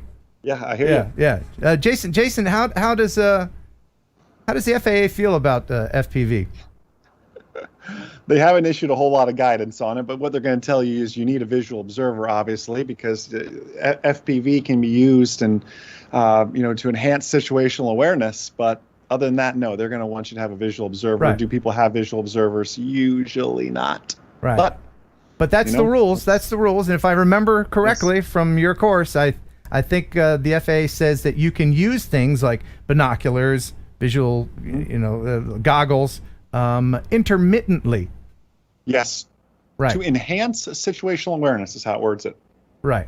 Well, I will become a pirate FPV person if they tried to destroy FPV because I love it so much. Anyway. It is fun. So Whitney, haven't touched one before. I'm gonna, if you'll let me, I'm gonna fly around the Capitol because it's gonna get crashed. Okay. All right. And our secret plan that we were talking about before. We both have secret plans. I'm still working on it. Okay. Still working on it. I mean, I got a couple secret plans with these guys. If they work out, it'd be awesome. Oh my goodness. Oh my goodness. It's been in the works for over a year, hasn't it? Whitney? It has. Yeah, we got to work that out. We should have done it last year, but now I'm fit and I can actually climb where I need to climb. Oh, we've already said too much. See, I didn't say. I know. We're gonna keep the mystery alive. Anyway, Whitney, thank you so much for doing what you do, and we got to hang out again. Yeah. Be glad to. Give me a holler, man. All right, man. Thanks I'm so much. Put my kids in bed. All right, you go do if that. My wife hadn't already done it. Thanks, bud. Cool. All right, we'll see you. Nice all right, bye. See ya. Gotta love that Super Whitney. cool dude. Isn't he? Yeah, super cool dude, man. I hadn't talked to him in a while, and we did a test call earlier, and I said, who's this guy? Who's this skinny guy? Because he was like twice. It's amazing. That's cool. Hey, you had a super chat earlier Yeah. from Dave Ennis, one of our phenomenal M0A members earlier. He was mad they didn't know about Heron 18. So he sent you $5 though. Super, super guy. Will you refund that if people don't? Is that? Yeah, common? that's what I was thinking. It'll come from the Ken pack. That's exactly where those funds totally are gonna come retroactive. Yes. Yeah. The Mojek, I think, with another 5-pounder. Thank you. More than 50% of people have below average intelligence, and it will always be so. That's true. It's always the burden of us smart people to have to put up with those dummies, right? Well, we raise that average though. We level everybody else up. Yeah, true. Okay, helps. Mappers 2. Did I miss a bunch of super chats? I Yeah, apologize. there's a bunch. Mappers 2. Jason, your tech support is awesome. And Ooh, thanks for thank you. helping me pass the recurrent test. Yes. Awesome. Congrats. Yeah. People can use you as a resource. I mean, you guys are always there to answer questions, right? Oh man, if anyone, I got the chat open right here. If anybody ever wants to ask a question, I'm more than happy. I'm answer it live, whatever you need. Oh yeah, if you have any questions now, please ask. Oh now, but yes. Oh yeah, no. But as far as our resources go, the Remote Pilot 101, phone, live chat, and email. So that's always pretty cool. Jeff, Everyone you did a dot great team. photography with a $2 super chat. Will you Cool. bring some Mavic Air 2 eyes to Minefield? Yes, I'm gonna bring everything. I'm gonna bring some old T-shirts that I have. I'm doing T-shirts on Teespring now. By the way, this is available now. There's a link in the description. Just flying, not spying. Link in the description. Oh, I if you like wanna the get it. description. Let would-be Karens know your intentions are pure. Yeah. That's good marketing right there. I don't care what you say. Yeah, man. And I'll also bring these challenge coins. They're going fast. Have you seen these, Jason? No, I haven't seen them yet. These are made by Scotty Make Stuff. He 3D printed these, but these are quality items. You have one of these Wow. in your pocket, and you're almost guaranteed not to crash. Whoa. They're just good luck. 3D printed too. Looks good. Yeah, they're just, some more crap I'm selling. Got bills to pay, Hey, this ain't free. Yeah. Yeah. This guy wasn't free. This guy. Yeah, but that I believe. That's a lot of printing at 6'4". Do you remember? I'm falling over, Ken. The Leaning Tower of Jason. Do you remember? Sorry about that. That's okay. All right, there you go. All right. So we got to bring Zoe in. Yes. But before that, I want to thank Jenna C., who's not from Tennessee, but it rhymes. She should move just so I can rhyme that. Jenna C., thank you. $20 super chat for health insurance this weekend. We know how you like to fly into certain body parts. Oh my goodness. Did I you saw see that? Is she talking about the one hanging from the crane? Yeah, where I flew into my nuts. Yeah, I saw that. That was good. Oh, I flew right into into it. Got a lot it. of views on that one. Why'd that one get more views than most? Is it, I think it's the way the harness made my butt look. It's all the That's what I was thinking. Yeah. That should be the thumbnail, actually. You should test that, see if that gets more views. Yeah, my gluteus was to the maximus that day. And I think what it is, it's bringing, like moss to the flame, it's bringing all the ladies in. Yeah. I gotcha. Or not. All right, we're still going to play Jason versus you guys in the chat. 1 second song boy band edition. I'm really I've been studying all week, Ken.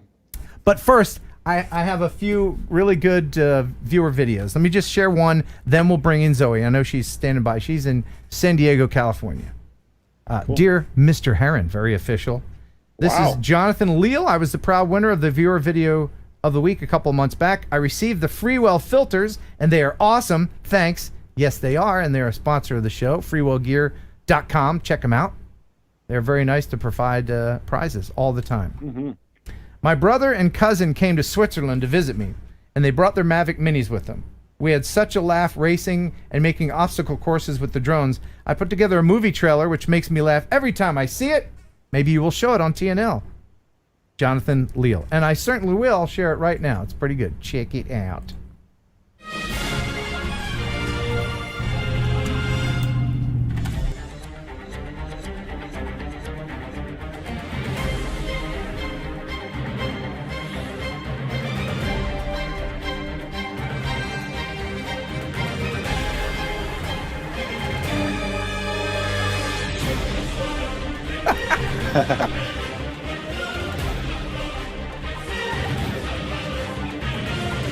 This summer, straight to DVD.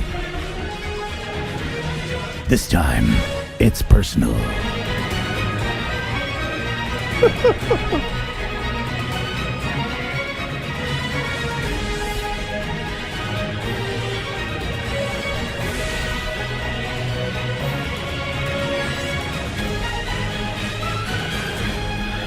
Game of Drones. Wow! As soon as theaters open, I'm going. Oh man, I hope they have it at the IMAX. Yeah, Man. for real. How many drones? That took at least 3, maybe 4 drones. Some of those shots. That was pretty creative. Right, there's 2 in the air. There's 1 filming it. That's great. Yeah, it's pretty Love cool. creative stuff like that. If you want to send your video to me to share with everybody, you can send it here. Ken Heron Upload at gmail.com. Make sure you include your music source so that YouTube doesn't clutch their pearls, because you know how they do. They do. They're pearl clutchers. Yeah. Anyway, all right. Well, let's bring in Zoe from Zoe FPV. Yes. Super excited about this. Oh, we got another. Oh, we got a super chat. Cutout of Jason is not using the social distance rule. No. It's true. Thank you, man. Thank you for the 5 I've been tested. Don't worry, Ken. I'm good. Chris just came in too. Thanks from Opilot 101. Got 100% on his recurrent. Outstanding. He says, "Happy 65th birthday, Ken." I added the 65 part. He didn't really write that. Stop it. Mine's the day after, and I will be allowed to fly for the day. Super cool. 100%. Man, 100%. Like that's smart. Like that's about 100% more than Ken got on his recurrent test. I didn't get 100%. I was in the 90s, but I didn't get 100%. Did you ever get 100 at anything, Ken? Well, I'm about 35 years away from being 100, according to you. Hey, everybody, it's Zoe. Hey, Zoe. Thank you for gracing us with your presence yet again. Yeah. And those ninja moves, those were good ninja. Yeah. I gotta have some ninja moves if I'm gonna be in the DAC. Yeah. Yeah, for reals. Can you turn your mic down just a smidge? I think it's a little overdriven. If you can do that, just a smidge. Trying to smidge it down a little bit. Okay. Now, I will give you a heads up, everybody. If FPV footage makes you woozy, you're going to need to grab a paper bag here in a little bit, because I have some of her 3D flying that is fantastic. But first, please tell us about your journey to become part of the FAA's Drone Advisory Committee. Yeah, this is fun. Yeah, so I had a few people in the community hit me up about about a month ago now, and they said, hey, there's a new spot opening up with the DAC. It's by nomination. There's a website you can submit your application. And because multiple people hit me up and because nobody else in the community seemed like they were stepping up, I figured I'm going to put my hat in the ring because I'm super passionate about FPV. I'm super passionate about drones in general, and I know how they've changed my life. I know how they've changed a lot of other people's lives. And that's something I'm willing to do is put myself in the bull ring and play with the bulls.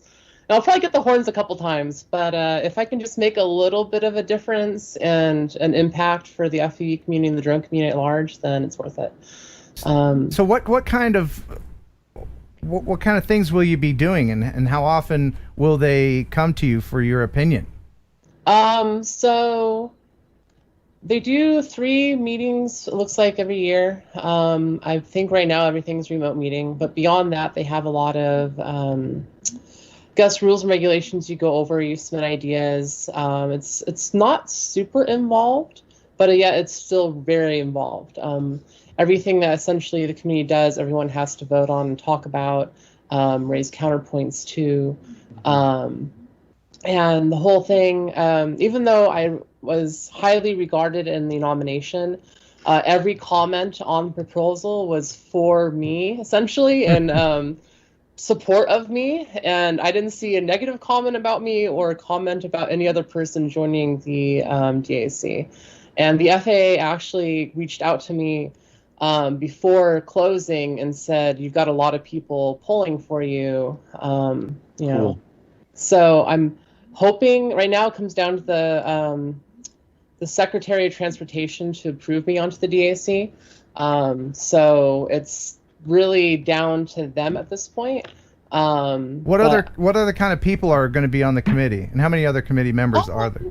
I think right now there's 14 committee members. A lot of them from big industry. I think we still have one committee member from the AMA. I could be wrong on that. Google, I believe, is on there. Verizon, I believe, is on there. A couple telecoms companies. It's very varied, the amount of people that are on the DAC. And not a lot of them are in the drone community, largely, which kind of like messes with my head a little bit. Right. The FAA sees this as not just a drone thing, but an industry thing. And they see, you know, the future of the industry being very varied and not just based off of the direct drone itself. So, for example, having some of the telecoms on there, I think, lends itself to the FAA trying to push through remote ID and using the backbone of telecoms for that, and then having to have their input of how those technologies are used and implemented as a part of the DAC. There's so many moving parts. There's a lot of moving parts to be worked out. Did you hear us talking with the senator earlier about? Oh yeah, I watched the whole thing. Okay. He's a lovely guy, isn't he? Yeah. It's good that he's in there advocating at the state level. But in your opinion, how do we reach these old farts in Congress, and how do we? Is it just beyond all hope, or is it come with maybe a change of administration? How do we? It's really hard to say because the change of administration, I think, is what largely got us our current rules and regulations. The Reauthorization Act was kind of pushed through with the sports medicine bill, and a lot of the current rules and regulations that we're dealing with right now were kind of pushed through while nobody was looking, as tends to happen in government. And so now we're just kind of reacting to what happened.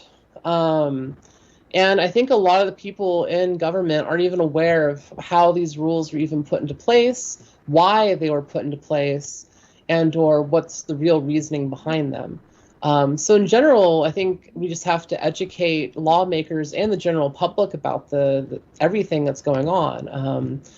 It's kind of upsetting that there hasn't been more community involvement in the rules and regulations that are going to affect, hundreds of thousands of drone pilots in the United States alone. So I think what I'm going to do personally is on my YouTube page, if anything happens with the DAC while I'm there, I'm going to make a video about it. There's some new rules, regulations potentially being talked about. I want to make a video about it. That'll help inform the community, and the community can then inform me about their position on things, how we might be able to approach things differently, and hopefully allow me to act as a conduit between both sides. That's great. And there's a link in the description to both these guys' YouTube channels.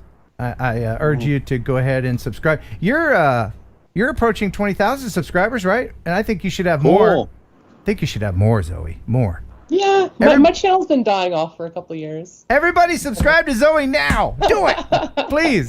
But I started making some good content recently. I've got a camera guy and an editor, so the quality of my content's been going up substantially.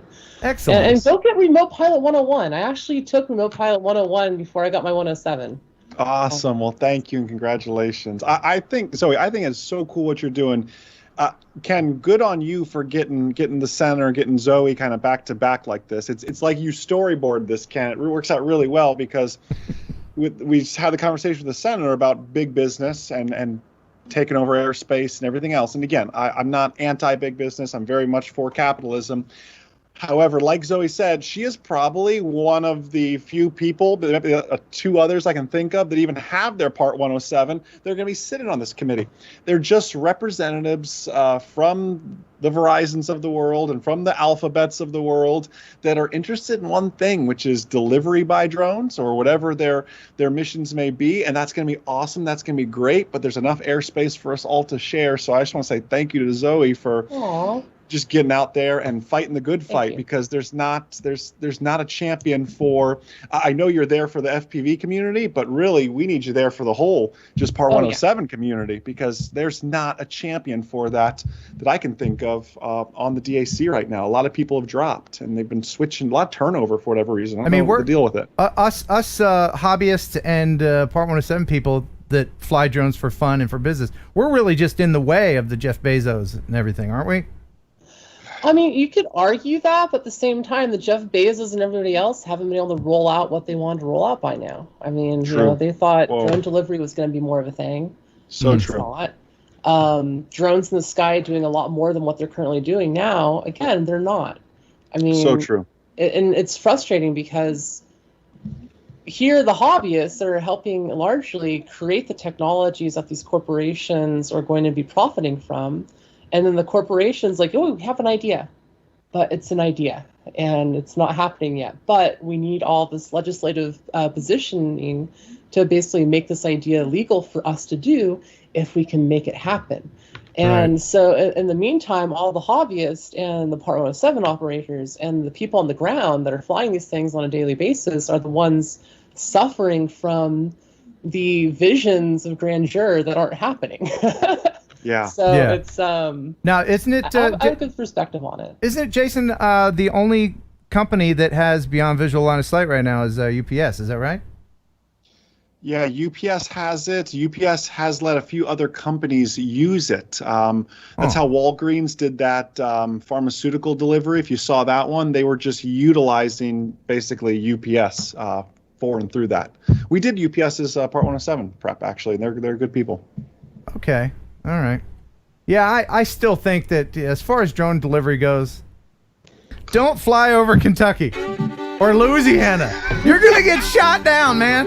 I'll tell you what, there goes some more tube socks. Give them a gun, there's honey. a story, and it kind of brings back to the point of the states' rights. In California, San Diego, particularly here where I live, they are trying to implement drone pizza delivery via Uber Eats. Oh, yeah. And I believe they had most of the legal authority with the FAA. They couldn't get the state and the county to physically allow them to take off from county and state-owned land, and or land into the county and state-owned land. So it's one of those things that even if you have the authority with the FAA, especially for drone delivery in particular, or drone taxis rather, you have to have the legal right of way essentially in states, counties, and on the federal level, which is going to be nigh impossible. Yeah. Are you finding a lot of that local municipalities going head to head and overstepping as far as federal laws go, and a lot of uneducated ignorance going on in that realm? Oh yeah, that happens a lot. I mean, municipalities, especially here, I think it was Oceanside, they added a new rule/law where you can't fly over a beach, a very particular beach. Wow. And it kind of pushes up against the federal laws, which, you know, the county doesn't have any right to legislate a law that dictates over the airspace. And the way they wrote it has nothing to do with taking where you take off from. It's just the fact you can't fly over a particular part of the beach. So those two things are really butting up against each other. And I've seen a lot of that. And there's a few people that have taken those kind of laws to court and have gotten them overturned because they are in direct conflict with a federal law and regulation. Yeah, but that's the thing. It takes money to fight that. Yeah, time and money. Time and money. Right. So if you're willing to spend the money to get that justice, and not, I would say not a majority of the people are. A lot of people just take their lumps. They're like, well, okay, well, I guess I gotta do that. Well, okay. You know, just let Johnny Law roll over you. Just so frustrating. How do you think this is all gonna shake out, and when? What kind of timetable are we looking at for remote ID and all this stuff? What's it gonna be like in 3, 4, 5 years? I mean, it depends. If things go through as they're currently written, then remote ID will be taking over the skies in 3 years. Pretty much every drone that operates within the airspace, from hobbyist to commercial, will require some form of remote ID. Anything over 250 grams, from the way I currently read it, will require it. Yeah. And that could be a big thing, especially for like racing drones. The requirements right now for remote ID require a certain update rate, and to my knowledge, it's also going to require the drone to have a GPS on board. And if you're flying FPV in particular, and if you're doing freestyle, you're going to be in a lot of positions where the GPS isn't going to be able to get a reading, and the data that you're sending back to the system is going to be complete garbage. So yeah, that's from a so technical weird. standpoint, I don't know how it's going to be incorporated to the FPV hobbyists.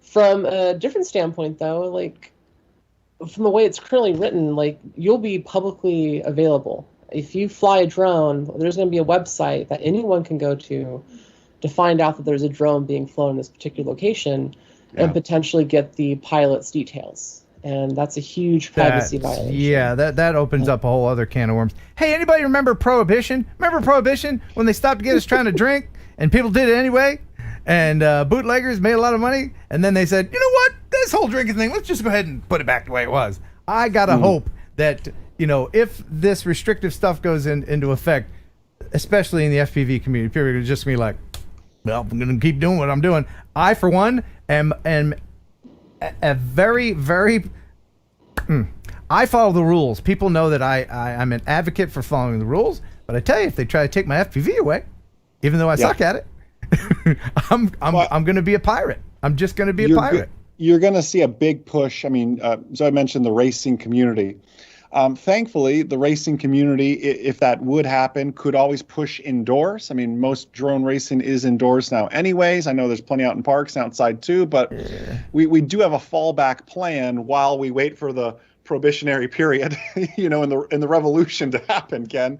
There'd always be the indoors. I mean, you could do drone races at a high school gym. I'm indoors, you know what? And nothing really applies to me. I'm indoors now. So I'm not even sweating that, but that doesn't help the freestyle guys. That doesn't help anything. And then it comes back to the question you asked me earlier, Ken, where does a visual observer fit into the FPV community? I mean, I imagine they'll be writing rules on that. And thankfully, we at least have an FPV advocate heading to the DAC to fight to do that right next. Hopefully, so, all of the big thing. Gosh, I don't know. There's a lot of things. It's not the Wild West, but man, your analogy from earlier, Ken, of this is the Model T just came out and everybody's trying to figure it out and make rules. That's exactly what's happening. That was the smartest thing you've ever said. Well, thanks. I just honestly, we might have to wait until we get new blood into Congress You know, until all the old fuddy-duddies who don't even know what the internet is go away, you know? Still typing www dot. Yeah, oh my goodness, I cringe when I hear people on the radio. Yeah, some people still listen to the radio. I hear people like, just come on our website, www. Like, what do you... No, you're wasting their time. Okay, I know, right? Anyway, Zoe, what's new with you? What do you got coming up? What have you been up to lately? Well, as far as stuff I've been working on, I mean, I was just here recently, so I kind of talked about a lot that I was working on. I've been making an HD version of my freestyle frame unicorn, the Flies 3D. I've got some sample motors coming of custom 2010s that are specifically designed for 3D flying. HQ is working on a new 3D prop. And I am very close to having custom-made carbon fiber that's laid and cut here in San Diego for my new bind and fly 3D rig that I'm going to be releasing. That is amazing. For people who don't know what 3D flying is, I will play an example here in just a second that will make you lose your lunch if you get motion sickness. I'd turn away for a moment. But just on a personal note, I want to know, because flying, I flew 3D for about 10 seconds. And I didn't crash. So he crashed. No, I didn't crash. The drone failed. It was a friend of mine. He's going to bring it out to Minefield, and I'll try it out there, but over grass. But for the most part, you agree that when you're upside down, your upside down thrust from the motors isn't equal to the other way. So your motors, will that take care of that? Is there any way to get them to be equal? So yeah, you're probably using regular 2D propellers.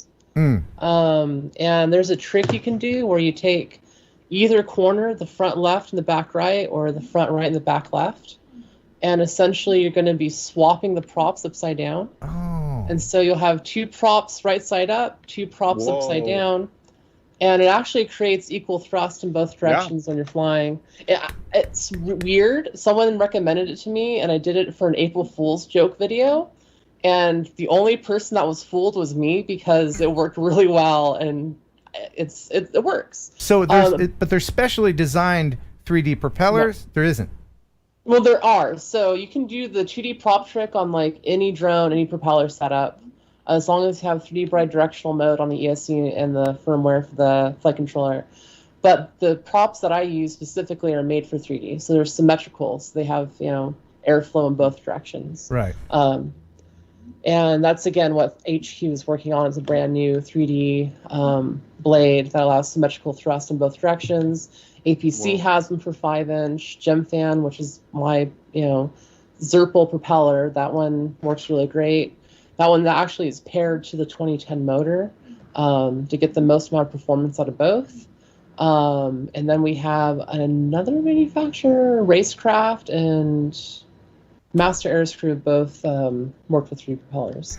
They're harder to find, but they're out there. I have two geeky questions, one for you, one for Jason, and this is so geeky. Okay, in the 3D world, when you're changing directions of the motors, would the mass of the propeller have anything to do with performance? And what I'm asking is, would a 2-blade prop be better for 3D flying rather than a 3-blade?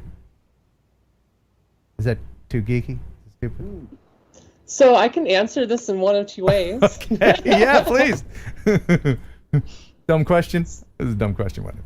Well, no, it's not a dumb question, actually. Okay. So with 3D mode, the biggest thing about doing fixed pitch 3D is that the motor has to spin up the prop, then stop it mid-fly and spin it down the other way. Yeah. A dual blade propeller will have less inertia because it only has 2 blades, and it'll be easier for the motor to start and stop spinning. Interesting. So a dual blade prop will give you faster transition times with less grip and thrust. So like the APC 5-inch blades work really good because they're smooth, lightweight. They allow the motor to start and stop spinning very quickly. Your transition times are less. The motor's working not as hard. Because those little spikes from going from positive to negative can be 60 amps per motor on a 5-inch. Okay, and just to let everybody know, 2-blade props are usually used for high-speed racing stuff. Mm-hmm. And you mentioned very quickly, and this leads into my other geeky question, Jason, on a manned aircraft, is there's variable pitch propellers? Yep, fixed pitch and variable pitch propellers. And exactly. And what is that for? Is that for you use a certain pitch when you take off, and then when you're cruising out to? Okay.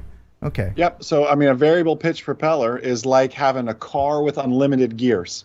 So for takeoff, I can get a bigger bite, or as they call it, a better grip of the air, essentially. When I'm in cruise flight, my prop like this is creating a ton of drag. So I literally can twist it back to make it flatter. So I'm in cruise flight, I get way less drag.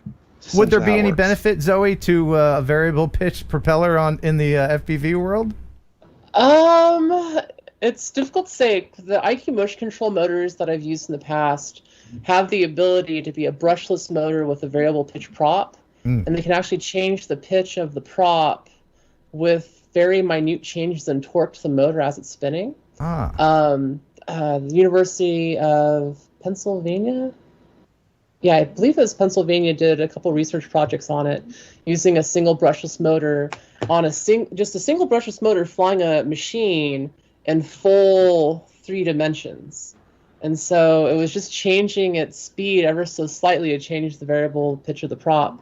But on a 5-inch, just talking about it, no. Having a variable pitch mechanism is very dainty. And it's very easy to break. And I've honestly, there was a 3D quad, the Stingray 500 by Curtis Youngblood Jr., that used a variable pitch design. And it was a 500 millimeter made, I think, in late 2014. But it used a single motor to drive all of the propellers, and it was not all that agile or punchy. Right. Okay. Well, cool. I just love that you're so knowledgeable about this stuff. It's like talking to Wikipedia, FPV Wikipedia. It's great. Yeah, I know drone stuff. I do not know stuff about the 80s, apparently. No, that's all right. We're not going to do any games with you this time. But all right, now you've been warned, everybody, and I see that we got a couple super chats. Did I miss many of them, Jason? A bunch. Yeah, I was watching some. Really, FPV sent one. It's an honor to meet Zoe at a Discount Hobby Warehouse. She was buying RC Hilo. And then Mike Miller as well, $5 super chat, routing for Zoe. Thanks for your efforts, or rooting, sorry. And then Really FPV with a $5 super chat because you have Zoe as the guest, also doing Remote Pilot 101. Awesome. And the Mo JEC with a 2-pounder, he wanted to know, has Jason got his UK 107 equivalent course yet? And will you be doing anything for people in other countries? I think maybe you were talking about that. Yeah, we're working on that. So EASA, which, gosh, I don't even know if the UK is going to play by EASA rules now with Brexit and everything that's happening. So I don't know. I imagine they'll probably still follow that as guidance. But we'll have to see. They're supposed to announce it in July, but a little thing called COVID slowed that down. So it hasn't been announced yet. Okay, awesome. All right. We'll let you go here in a minute, Zoe, but first, let's make everybody ill with one of your recent videos. And yeah, again, I apologize in advance. I had to take the music out. It was a cool song, but I had to change it up. But this is 3D flying from Zoe. Where is this? San Diego? Undisclosed location, San Diego. Gotcha. Undisclosed location. This spot's really neat because it's always empty on Sundays. Yeah, Sundays are a great time to fly when a lot of people are just away from these buildings, not at work. Oh, see, now this is what I'm talking about. Dad, I want to do that. Wow, I'm getting a little nauseous. This is great. You see, so you get to a certain point and then you have to move the throttle down. Woo! You think you can fly FPV, not 3D, but you think you can fly FPV, Jason? Well, I'm a terrible FPV pilot. I wanted to start the Remote Pilot 101 drone racing team, but I decided I'm just going to be the manager or the coach of the team because I don't have it in me. Oh, I like this part. I want to fly man. for a little bit. Can you fly totally upside down, like for distance, or is it? Oh yeah. Okay. I think that's what I would Rotary challenged me to do a race upside down, and I beat Vanover the first time doing that. Gosh. Whoa. Now, if you're not used to this, again, if you're the pilot, if you're Zoe and you're doing this, then you're not going to be as likely to get motion sickness or any kind of vertigo. No, you're the controls. Right, because you can anticipate what's going to happen. But just watching this. Kind of. Sometimes, after a fly like this, I take the goggles off and I'm quite disoriented for a couple minutes. You should video you doing that. I want to see a post 3D flight Zoe close up of your eyes spinning around. Yeah. Wow. This is mesmerizing. But yeah, while we're playing this for a second, I'm going to actually be working on an X-Class frame right now. Yeah. It's in design phase. It's a 1,000mm hexacopter. Yeah. And it's going to be a racing setup while also being a commercial setup with a hopefully 2-hour flight time with a 12-pound payload capacity. Oh, man. Whoa. Is that different than the bind and fly you mentioned earlier? Yeah. The bind and fly is pretty much done. I'm just waiting on manufacturing to be finalized. The hexacopter is in development. Cool. I can't look away. Yeah, the 5-inch that I'm flying now is just for me. I don't plan on selling too many of these setups, but they'll be available if people want them. And people can access all of your social media and links and everything through your YouTube? Yep, yeah, everything should be linkable through there. Okay, there's a link I said in the description, and she is at, I think, 19,200 something subscribers, so let's bump it up! I thought it broke 20,000. Did you? I looked earlier today. Maybe I don't know. 19.3. Yeah, no, I'm just shy of 20K. Ooh, in the garage. Anybody getting what system are you using? This is analog? No, this is all digital. Oh, it is. Okay. Really? Do you prefer the digital now? I think a little bit. A lot of this is actually filmed with the air unit itself, not a GoPro. Okay. Oh, wow. Yeah. That was when I was going through my weird phase, I'm going to use no GoPro. It's lighter and easier to fly, and this is nice. I'm not going to break a bunch of GoPros every weekend. Yeah. But the quality is just not quite there. So I switched back to GoPro recently. I hesitate to play any FPV from me to FPV royalty, but I'll play the first little 10 seconds of me practicing. Is this your house? Yeah, this is earlier today. It's embarrassing after just seeing that, Ken. Now listen. I'm embarrassed for you that you're even going to follow up. She opened that's like Pitbull opened up for Ken Heron, and you came out and sang the Jason Schappert song. That's how I feel. No. That was a 5-inch she was flying, and that's acrobatic. What I'm flew from my porch and it's very rugged, even if it falls off. The Cinewhoop. That's this thing. And it's meant to be cinematic, so I'll just show you a little bit. What I want you to see is just on my porch, just as I started, a cop went by. I put the sound effects in. But I thought, okay, here's an opportunity. I'll follow him. And I was like, I know everybody in town. They know me. They're not going to get mad at me if I fly. And then I thought, I thought of Jason. Hey, you can't fly down the street over traffic and all this stuff. Well, maybe I'll just fly and follow him down the sidewalk. And then I was like, nah. Somebody could be walking down the sidewalk. Let me showing this. There'd be some troll getting mad at me. Anyway, so. This is the video that could have been cool if you actually had the tenacity to just do it. You wanted to say stones. I know you wanted to say stones. I don't have the stones. I don't have the stones to do that. I'm gonna be more politically correct now. Yeah, I know. But anyway, so that's I am practicing, and I'm looking forward to Minefield. There's gonna be a lot of people out there. I'm sorry that I didn't give you enough notice to come see us, but maybe next year, if it's big, we can get some of this FPV royalty out there. But there's going to be a lot of people, and Jason's going to be there. You're going to be there, buddy. We're going to do. Why do you keep touching me? We're going to do horribly inappropriate things. We're going horribly inappropriate things to you with this. All right, awesome. So I just have one question, Ken. Have you seen me fly a Cinewhoop while I was physically suspended upside down? No? Where's that? Yeah, there's a Rotor Ride episode where we fly Cinewhoops inside of a studio. I forget their name. But basically, all the Rotor Ride pilots are going to fly the Cinewhoop. And because we were indoors and I was a little drunk, I insisted that I fly mine while upside down. And so they have one of those back stretcher things in their studio. Where you put your so feet in the boots. Myself in, put the goggles on, and fly backwards while I was upside down, and actually flew fairly competently while physically suspended upside down. Wow. Do you think you could check do it out? It's funny. Do you know those NASA things where they're going in all directions like that? Those things? You think you could do it then? Yeah, I think so. I think you could too, because you're awesome.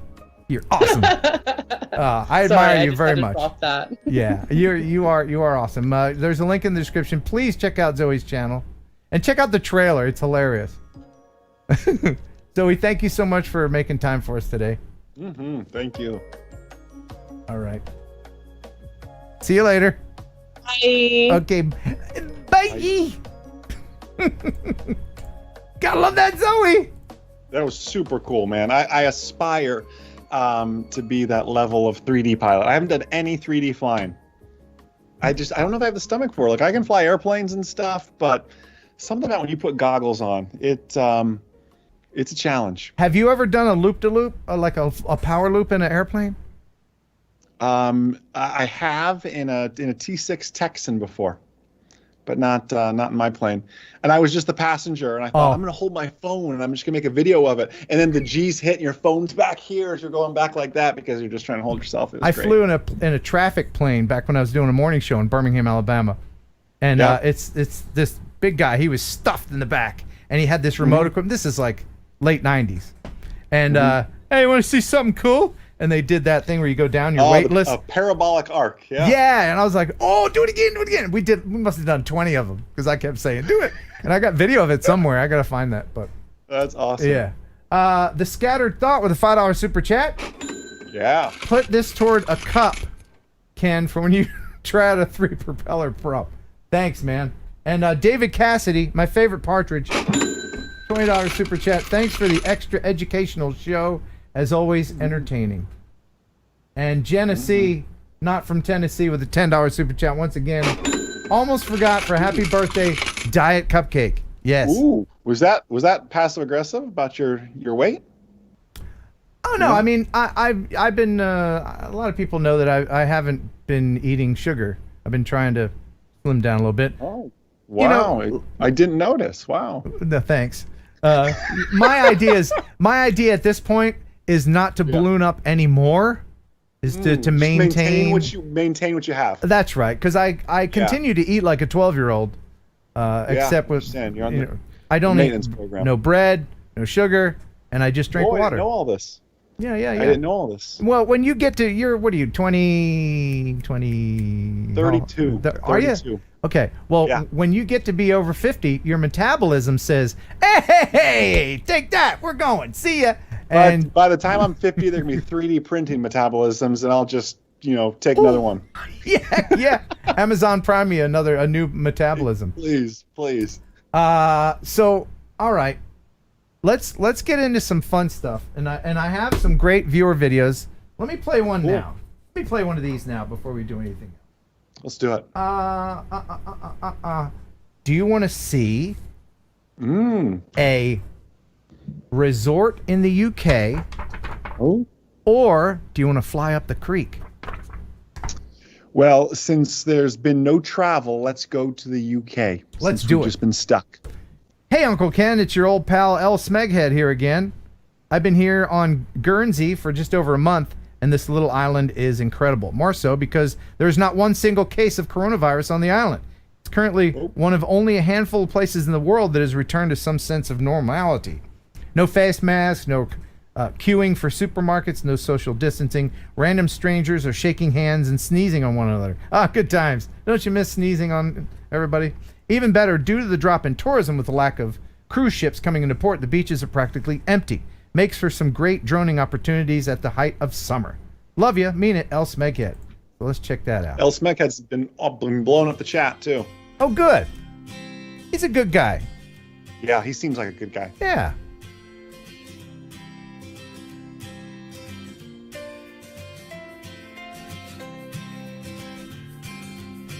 Wow, when he said an island with no coronavirus, I was thinking like a real small island or something. This looks big. Yeah. I was thinking like 5 people on the island, kind of small. I mean, New Zealand, I think New Zealand is pretty much COVID-free, aren't they now? I don't know. What do we know? We're in America. Yeah, exactly.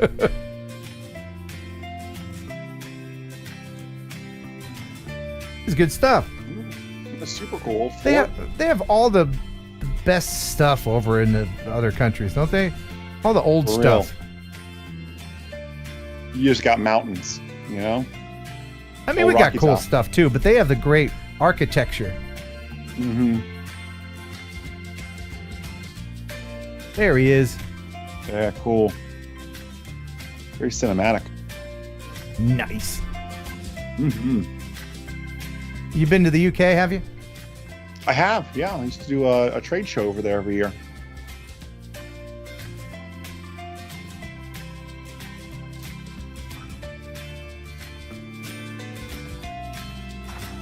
I gotta get my passport. You don't have a passport? No. Wow. I know I should. Was it that prior conviction, or what was it? Well, it's not that I stopped can't. you? It's not that I can't get one. It's just that the post office where I need to get one is an hour away, and I don't know. Yeah, guys, like it's like an hour. Like, geez, I that's so know. far. I got to get one. That's cool. Looks like an old bunker. Yeah, some old World War II leavings. Neat. Look at that, a perfectly shaved back. Yeah, wow. How about that? I don't have one of those. Oh boy. Yeah, I would just have never. Bug Life on your back. Yeah, that's right. Speaking of New Zealand, I got some mail. Let's Ooh, go yeah? ahead. Yeah, I got some mail. Just got a letter. We just got a letter. We just got a letter. We just got a letter. Wonder who it's from. And I just noticed that we're at the 2-hour mark. You okay to go a little bit longer? Listen, I'm great. I'm a champion. I'm up for this. Okay, good. All right. Well, I got a letter from John Taylor. From, I think, him and the wife. And it's an actual snail mail letter. You can send me one, too, if you want to. It's Ken Heron, yeah. Box 1281, Huntington, Tennessee, 38344. And if you want to do what they did, they sent me some money. Check this out. Whoa. Yeah. Hello, Ken. I see you were collecting different currency from around the world. Angie and I got back from New Zealand in February, and this photo is from Hobbit Town. And we sent you a $10 New Zealand buck. Good luck on the FAA 107 recurrent test. Used Remote Pilot 101. Passed with a 99%. Way to go. Super. And that's John and Angela Taylor. And there they are. I don't know if you can see them. Oh, look at them. They're in Good-looking people. Hobbit Town. Good looking. Hobbit Town. That sounds like a good little retirement community for you, Ken. Yeah, but, only go there once. Don't make a hobbit of it. That was good. Anyway, they sent me this. And I found out today that New Zealand's money's made in Australia. Oh, wow. Isn't that funny? Cool. Look at this. You can see through it. It is like see-through. Yeah. Wow, like a hologram. It's plastic. Kinda. It's plastic. Why? Yeah, that's not. Why does every country have cooler money than we do, Jason? It's just that's way harder to print out on the old Hewlett Packard. You know what I mean? That's I mean, true. geez. That's true. So- All right. Well, thank you very much for sending that in. Dip. Oh, the viewer video of the week is absolutely astonishing. It's something you're just gonna have to see to believe. It's an FPV video of the tallest church in the world. Ooh. And we'll see I don't know where that is. You do? I don't know where that is. Oh, No, it's where we're runner like that in Germany. Yeah. Oh, yeah. Yeah. The Scattered Thought with a $1. Thank you very much. And Leonard Oglesby, $5. That's Leonard's second, I think. Leonard's on a roll. Thank you, Leonard. Appreciate it. Ken, you can get your passport online, and New Zealand just had a spike of 9 new cases. Oh, wow. Well, sorry to hear that. I'll still go anyway. If they'll let, they don't want to let Americans travel anymore, right? Well, you'll need a passport to get to New Zealand first. Yeah, I'll wait till the COVID stuff's over and get my passport. Okay, well, it's time to play a game, and it's a wonderful game. Oh my goodness. I'm going to pit Jason here against everybody in the chat. I'm ready. Say, pick me, pick me, pick me. And Jason will pick someone and not say their name. Let's pick someone we haven't picked before. Okay. And then that person will win a fabulous prize. Okay. If, let's see, pick two people. Pick one person to win if you win, Jason. Then pick another person if the chat wins. Okay? Okay, I'm writing this down. All right. And the prize will be... yes. Freewell filters. Freewell okay. ND filters for any camera or drone. Freewellgear.com. They are just awesome for sponsoring the show. Thank you so much for providing the prize. They've got a lot of great stuff on there, so check out their website. And it's all quality stuff. Glass and metal. No plastic. All right. All right. I have my two, Ken. They're written down, so okay. It's official. All right. So we can stop saying "pick me, pick me." Now, there's a lot of picks. This is happening right now. This is going to be a little weird.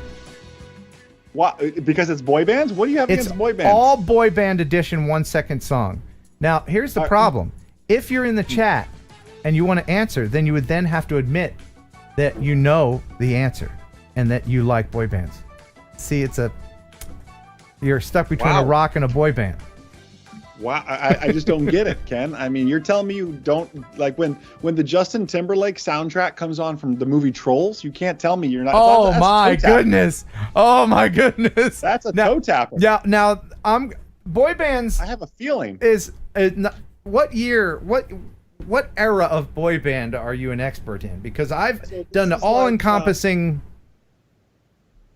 Yeah, this is like early to mid 2000s, 2003, 2004, 2005, NSYNC, Backstreet Boys, LFO, that kind of stuff. I can even throw it down with the best of them on some early 2000s rap. You want to play some Nelly? Okay. I can play some Nelly. All right, here we go. This is going to be interesting. I'm cooler than I look. Yeah, you are. It's a song, it's a song, it's a 1 second song. So it's way too short for you to try to sing along. It's a song, it's a song, it's a 1 second song. Take a guess and see if you're right or wrong. It's a song, it's a song, it's a 1 second song. You can win a prize made in Hong Kong. All right, let's get to it. Here is the first 1 second song. You're going up against the chat now. There is I'm behind the chat. I don't want to cheat. There's no cheating Yes, here. hide the chat. There is a little bit of a lag. I apologize, but that'll give Jason a chance against the however many hundreds of people are watching right now. All right. Wow. Boy band fans. Here is your first 1 second song.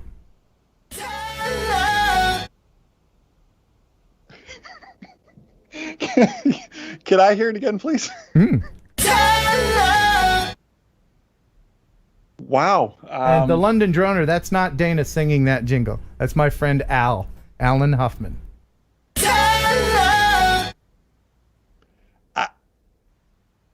I can't say I know this one, so I would just say that the chat. I'm going to pull up the chat now and see. No, don't look at the chat. Okay, I'm not. No chat for you. I don't know it. No chat for you. I don't know it. I don't know it. That's fine. That is BTS and DNA.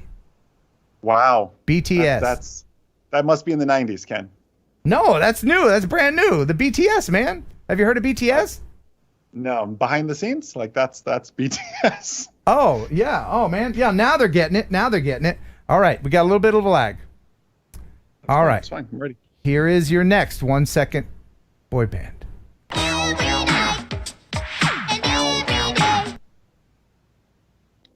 Wow. I mean, that sounds like some Jackson 5 kind of stuff. It sounds like Jackson 5 meets Hanson with some, Hanson with their only hit. Don't keep throwing guesses out there. You get one guess. Oh, I'm going with the Jackson 5 then, sir. But that's not boy band. That's like MJ at his finest. Jackson 5. Oh my gosh, people got it. No, it's New Edition, and that's Candy Girl. Wow. Yeah. I don't not see all this new like Jonas Brothers stuff. Like I don't know all this stuff. I need the classics. Like let's get to like when Justin Timberlake and Britney Spears were a thing. That's that's where we need to go. You said boy bands. Wow. That was from Wow. 1983. 1983. I wasn't alive in 1983. Hey man, I listened to Glenn Miller. I wasn't alive in the 40s. All right, here we go. I don't know. You ready? Here's the next one. I'm ready.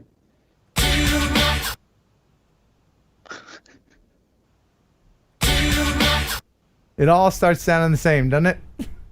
That wasn't Smash Mouth All Star, was it? No, here it is again. That is Hanson and Mbop. Oh, I know Mbop. Yeah. Scoob Dop. Yeah. I could have wrote that song. Like, why didn't I think of that first? Right? Wow. Okay, let's. Okay. Am I winning? No, I don't think you're not even on the board yet. Wow. Yeah. I'm just. I'm just trying to support the chat. Yeah, I knew that's what you were doing. Okay. Here's the next one. I think of others first. Here's the next one. Okay. Tell me you'll stay. Wow. Tell me you'll stay. This is right up. This is your wheelhouse. It's harder when you're actually in the game than just yeah, it's easy when you're yelling at Kelly Green like, come on, Kelly, this is easy. Right, come on, right. I'm gonna go with Leanne Rimes. I don't know the name of the song though. Ooh, that's New Kids on the Block. Please Don't Go, Girl. Oh, wow, that sounded like a woman. NKOTB, yo, what are you doing? Whoa. You're not representing. All right, let's. I'm gonna not represent boy bands well. I'm gonna blame the contest creator on this one. Oh, yeah. Look, this is rigged. This is rigged for the look. chat. You ask a genie. You say, "I want to be rich." If you're not specific, he'll turn you into a dude named Richard. You got to be specific. Yeah. You said boy bands. I was like, okay, bands with boys. Let's do this. All right, here we go. It's all about context. Here we go. Got it. I'll be there. I'll be there. Was I a little pitchy there? A little bit. Who sings that? I'll be there. Yeah, it's hard to play the rest of the song out in your head, isn't it? What? Yeah. Oh, I know this is on my Apple Music. I played the hell out of this on radio, and I hated this, it. Up. It's either 98 degrees. It's 98 degrees. I'll be there. That's All for One. I swear. I swear by the sun and the moon and the... That's 98 degrees, right? No. All for One? All for One, yeah. Jeez, I knew that. Yeah. I was just listening to that one. What's your score so far? Nothing! Everybody in the chat's getting it, though. Pilot quiz. Wait till we get to the real pilot quiz. Oh, okay. You'll get me back. You'll get me back. All right. Yeah. Let's see. Okay. Oh, okay. Okay. All right. Here's one. Backstreet Boys. The name of the song? I Want It That Way. Yes! I want it that way. Thank you, Nick Carter. Tell me why. All right. Okay. You said boy band. Here you go. That's my style boy band. Here you go.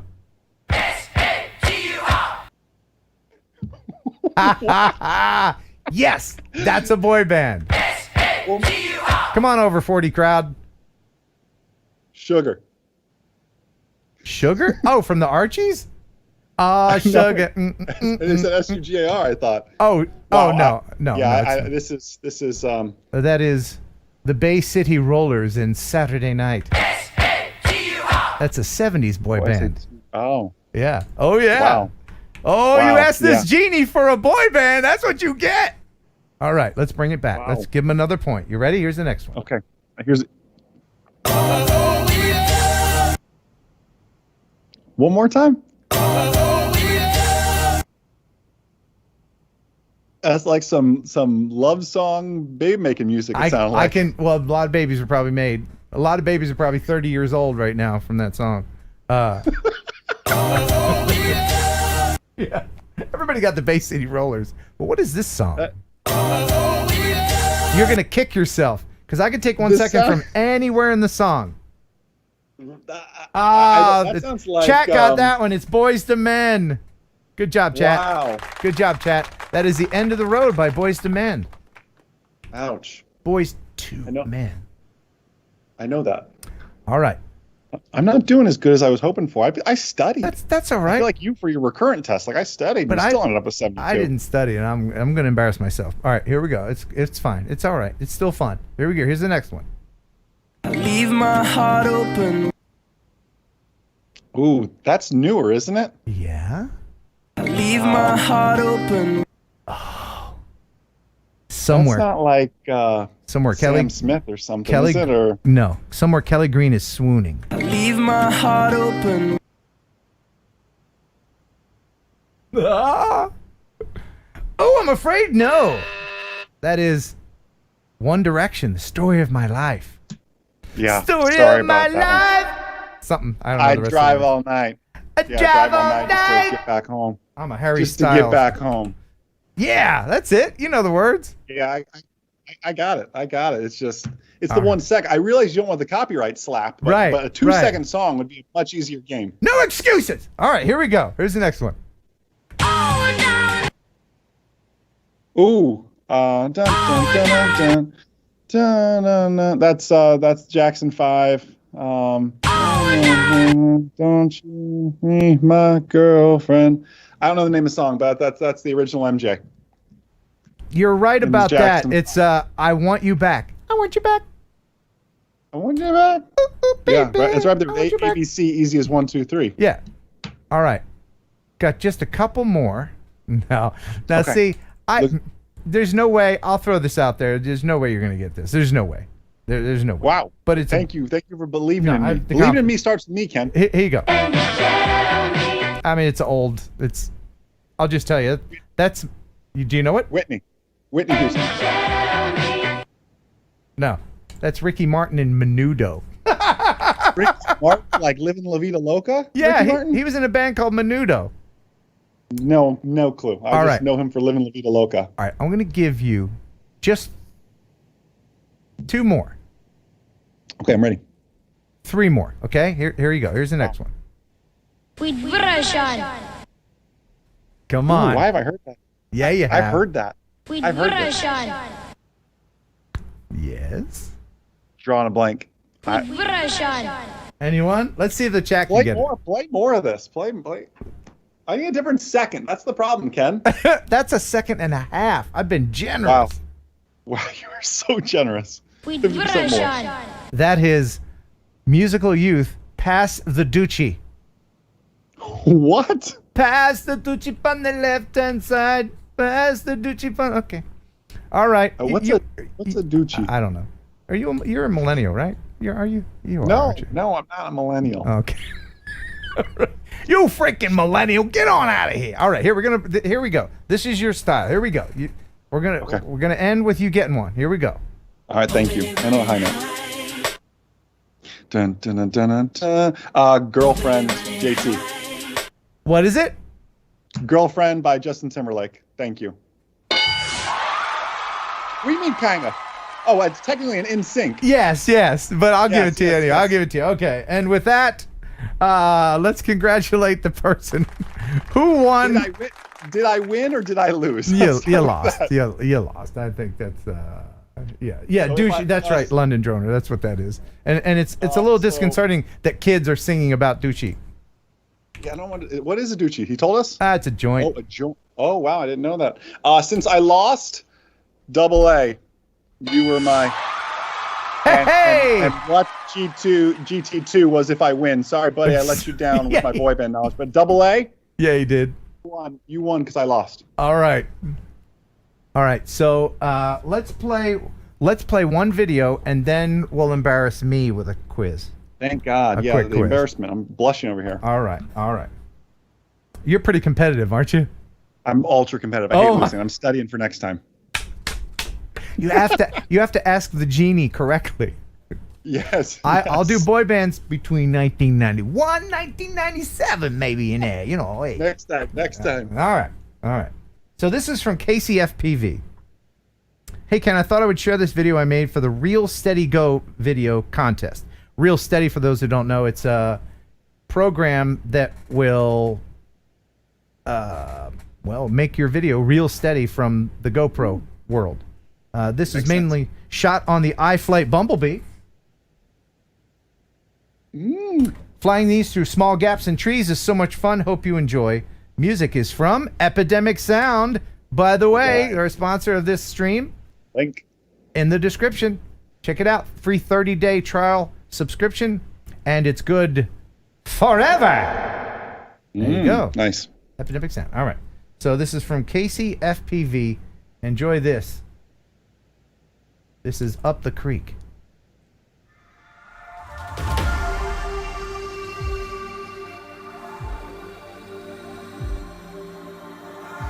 So this isn't the video that you're seeing in the goggles. This is from a GoPro. And is this the Bumblebee? Yes.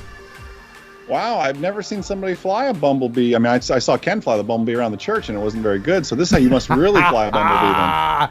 Make yourself feel better about losing that contest. Yeah, I have to. Affirmations are my love language, Ken.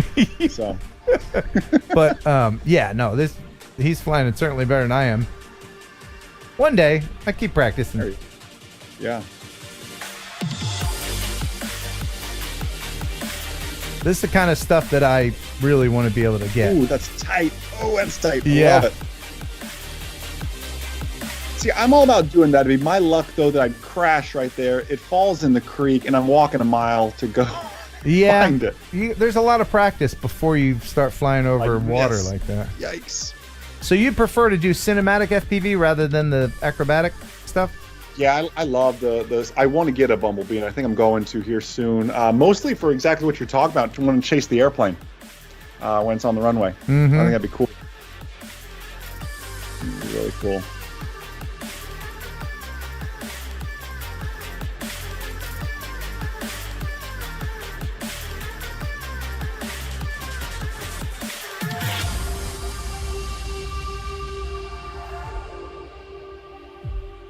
So cool. Did he send you his setup? He's flying with the DJI goggles, I imagine? I would imagine, yes. And they have a 4S version and a 6S version. Mm-hmm. Woo. I have the 6S version. Nice. And you're flying with DJI? I am. Yeah, I don't know if I could go back. I have an analog system, but it really does spoil you. Although the audience mode in digital land isn't as good, as readily available. Anyway, all right. So, wow, this is going to be a long stream. But you're good to go then? You're good to go? Bro, I'm good to go. All right. So I'm not an old man. Let's head over to remotepilot101.com. Let's do it. I'm logged in. And is that how you skip around lessons like that? I see you've completed 4 out of 8 lessons, it looks like. This was left over from that video I made for you guys. Oh, okay. Yeah, so I'm sure you would complete the whole course. I absolutely would. So what should I start with here? Why don't you go take a final exam? Well, yeah, take a final exam. We'll see how you do. Okay. I mean, we're not gonna do all 60 questions, but we can let you let you work through it. But this is what you'll find at remotepilot101.com. You can go in and test yourself, and these are kind of FAA-esque questions, right? I mean, these are the kind of questions you're going to find on the.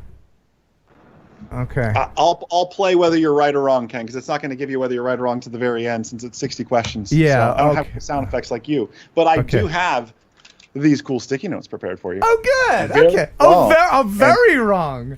Oh, my goodness. Oh, my goodness. All right.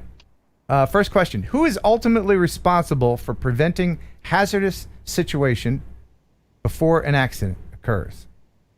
A person manipulating the controls, a visual observer, or a remote pilot in command. Yes, well, it'd be that one, right? Number 3. Yes. That's a freebie. That's like Justin Timberlake kind of stuff. That's a gimme. Okay, no METARs, no sectionals. All right. You can't just skip. Yeah, you can't skip. Whatever's given to you is given to you. All right. You can't pick and choose. A small UA causes an accident and your crew member loses consciousness. Ooh. When do you report the accident?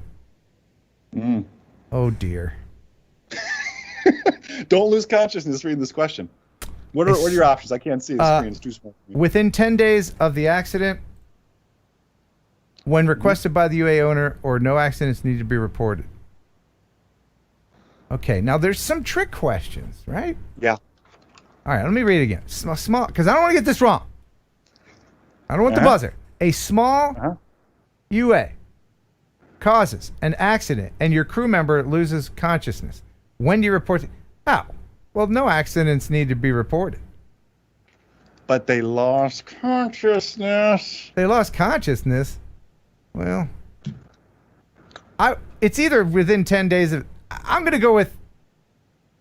go within 10 days. Is this according to the FAA? This is according to the FAA, not according to your friend who's unconscious. Okay, because I don't really care about my friend. It's like, hey, man, you ruined my shot. Okay, so okay, good. All right. Woo. I mean, I had this up first because you're going for C. 10 days. It's a medical injury. The question didn't say it's required by the FAA. No, it's the FAA, the professional bad question writers. They really are. There are some, and he'll tell you in the course about how the FAA will try to trick you. Because they will. True. They're tricky fellas. They're weenies. I'm just kidding, FAA. I love you. Okay, let's go to the next one. Oh, no.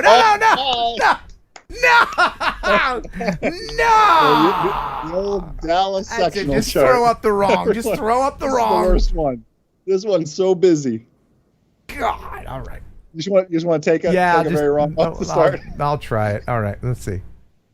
The floor of Class B airspace at Dallas Executive. Oh, Executive.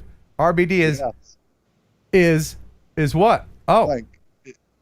Okay. And here's my choice. 3,100 feet MSL at the surface, or 3,000 feet MSL.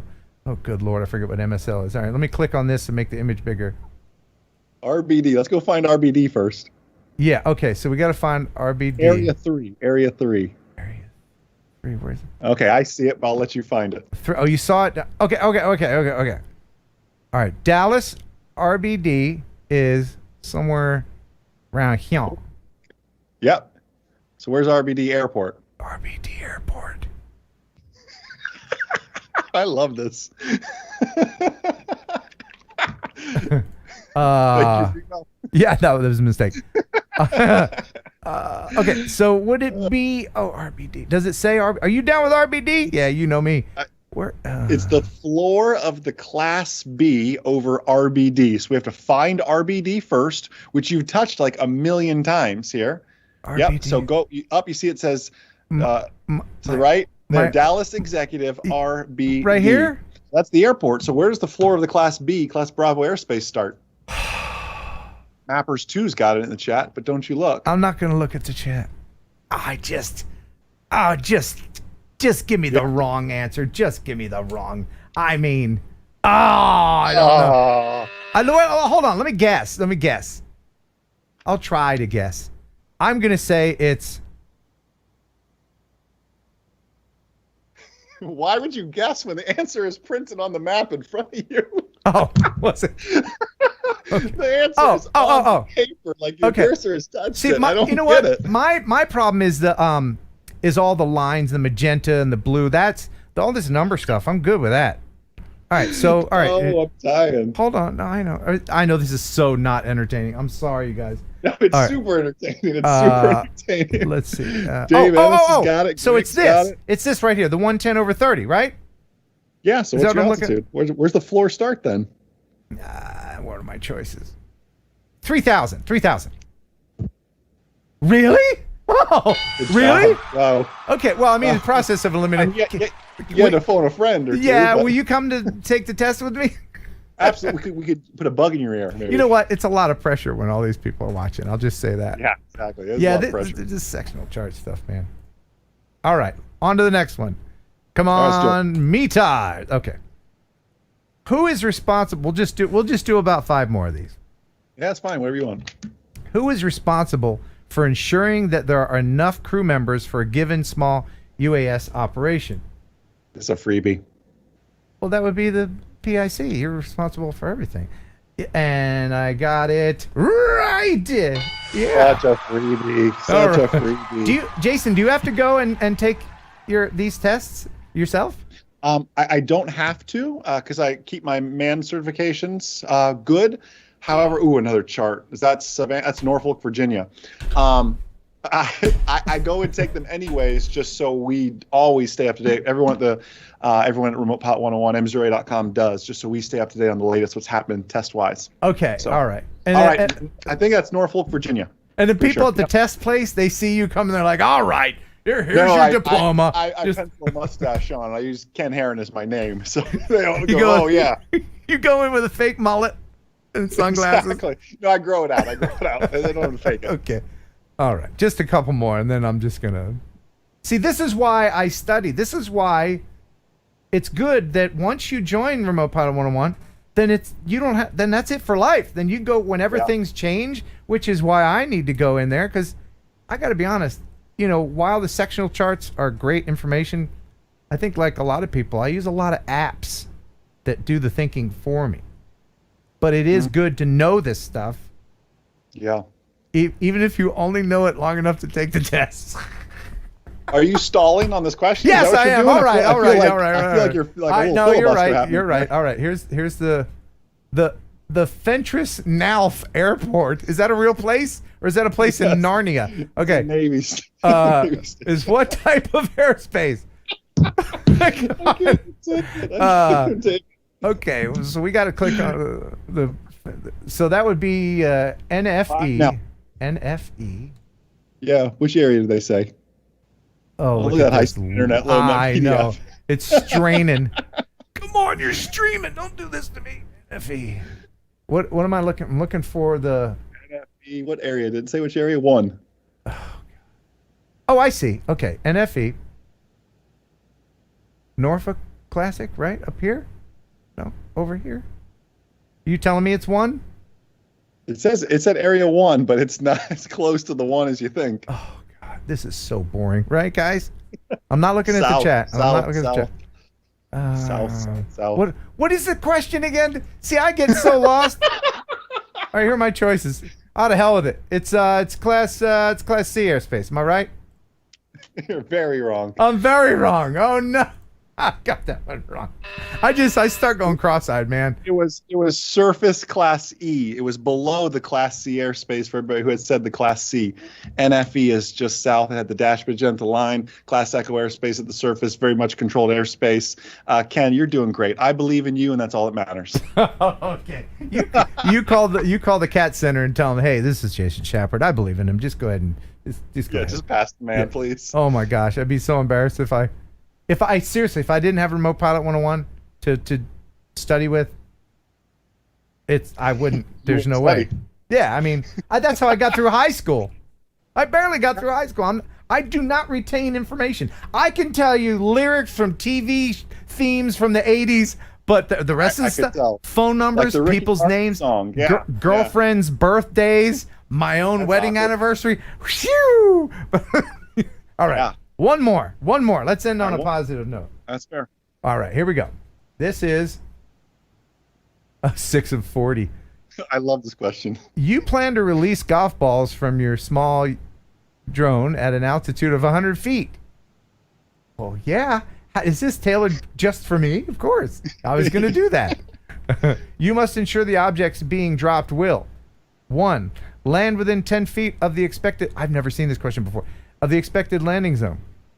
2, not cause property damage in excess of $300. So it's not that. 3, not create an undue hazard to persons or property. Okay. Well, this is kind of dumb easy. I mean, it's 3. Thank you. Duh. Thank yeah. you. All right. Yeah. Thank See, and you can logic your way through some of these questions, when you have one that's just ridiculous, like number 2, not cause property, I got to make sure these golf balls, I got to add it up. It's silly. Yeah. Some of the How questions much is are- Grandma's pool screen when I have to replace it again? Exactly. Yeah, right. Anyway, remotepilot101.com. Check it out. You can take the test as many times as you want. And you know what? And another thing that's interesting is now you're like Dick Clark. I know this is an old reference. Dick Clark. He never I don't aged. know who that is, but thank you. Okay, Referee. but I'm sure he goes by Richard, but this guy never ages. But you can go back in some of the earlier videos. Oh yeah. You look a little younger in them. I brush my hair now. That's the secret. That's what it is. There's some videos I didn't brush my hair. So speaking of that, though, the new course, we announced that yesterday. Yeah. So new course coming out in early Q4. New recurrent, all in our own proprietary learning management system. So a lot of really cool stuff coming out. So next 2 years, Ken, when it's time for your recurrent again, you'll be ready to rock and roll. Well, mine runs out at the end of this month. Yeah. I have to retest. So yeah, in the next 2 years. And just very quick, let's not go into the whole thing because you and I recorded a video about another mistake I make that I'm going to release in a little while. But I had a little issue with IACRA, and explain to people because that's an extra step. Perhaps you don't know about it. Explain very quickly what IACRA is. Yes, so IACRA is how the FAA gives you what's called a federal tracking number. It's how you get your background check, everything else when you go to do your initial. So when you apply and you pass your knowledge test, you go to IACRA, you get your FTN number, you submit your past test, and that's how they even know to send you your certificate. Just passing the test is not good enough.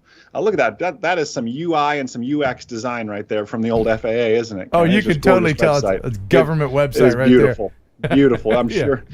Yeah, exactly. That was Windows 95 kind of stuff. Yeah, right. But you go to IACRA, you make your account. That is how the FAA knows to even send you the certificate. You just passing the test does not make you a pilot on the initial. However, for the recurrent, you don't need IACRA. You simply just go through and pass it and fold it up and just keep it in your flight bag after the fact. Okay, good. Yes, very valuable lessons learned by me. Yeah. Oh, it's gonna be a fun video soon. Yes. Anyway, all right. Well, this is what is a 9-hour show. Let's go ahead and wrap things going up. For a new record. We're gonna break the 24-hour record. Let's keep going. By the way, I have slashed the prices on my Teespring merchandise. Wow. Yeah, by like $10 a piece of everything because nobody was buying anything. I was like, what's going on here? Nobody likes me. But you can get T-shirts and stuff. Teespring, link in the description. And right now, you can get the coveted Just Flying, Not Spying shirt available right now. All right. Coveted. So the winner of the viewer video of the week, and you can send in your videos. Please send in your videos to me. I need more viewer videos. KenHeronUpload@gmail.com. It doesn't matter if it's edited. It doesn't matter if it's silly. I prefer silly. Just let me know what music you used. And the winner this week is...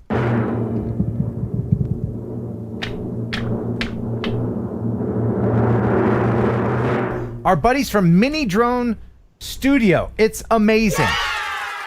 These guys were on the show before. They flew FPV through the Mercedes Museum. Maybe you remember that. That's right. Yeah. So I remember that. They did it again with this dive of the world's tallest church. The tallest church in the world is in Ulm, Minster, the main Lutheran congregation in Ulm, Germany. Here's what it looks like when you fly FPV around it. Enjoy. Great sound design too.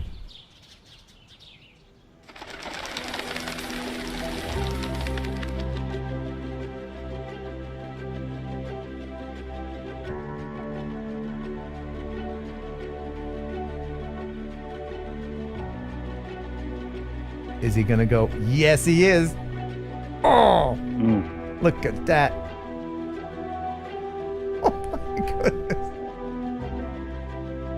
Did they know 1,000 years ago when they built that they were making an FPV paradise? No chance. No Awesome. chance at all. A view only birds have had. Just magnificent.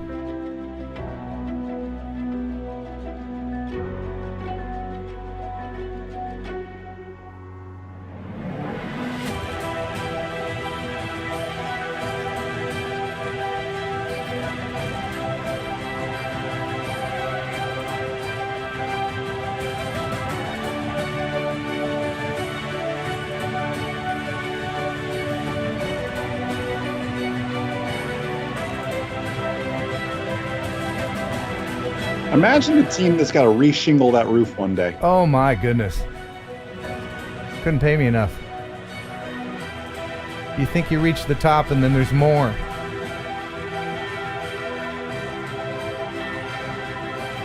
Think of all the history that church has been there for.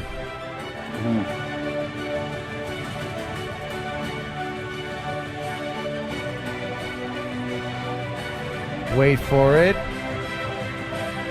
Wait for it.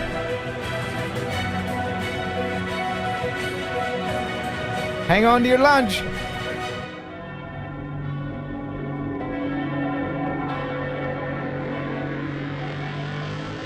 Yes!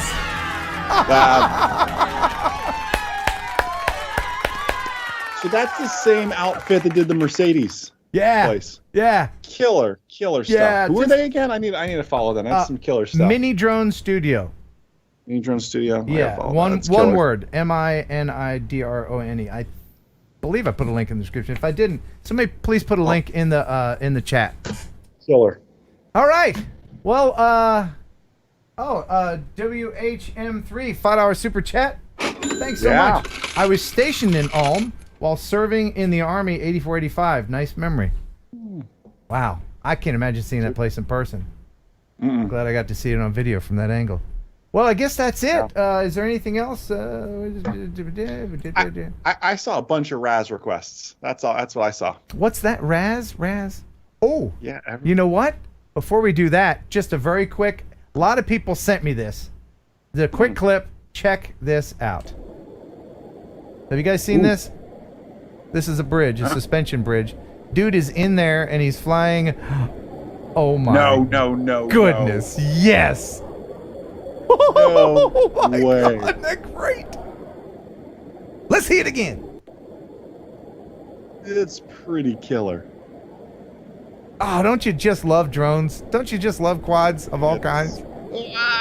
Oh my God. Wow. It doesn't get wide till right about there. Wow. Just fantastic.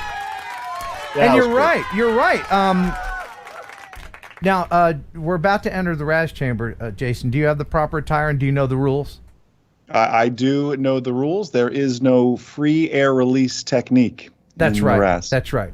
Yes. And you're not allowed to wear any clothes in the RAS. We're all naked. Familiar. All in our birthday suits. Okay. Well, let's go ahead and head on in. Yeah. Here we are. In the RAS with Jason Schappert the first time. Oh my goodness.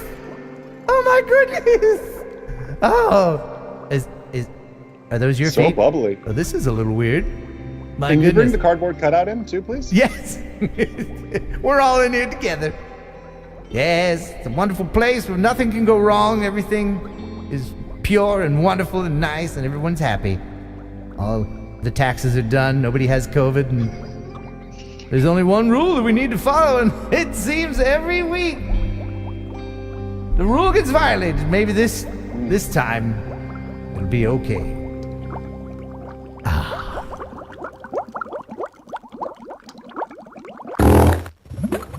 Bob Casey! Bob Casey farted in the RAS! You dirty bird! Bob Casey, you dirty bird!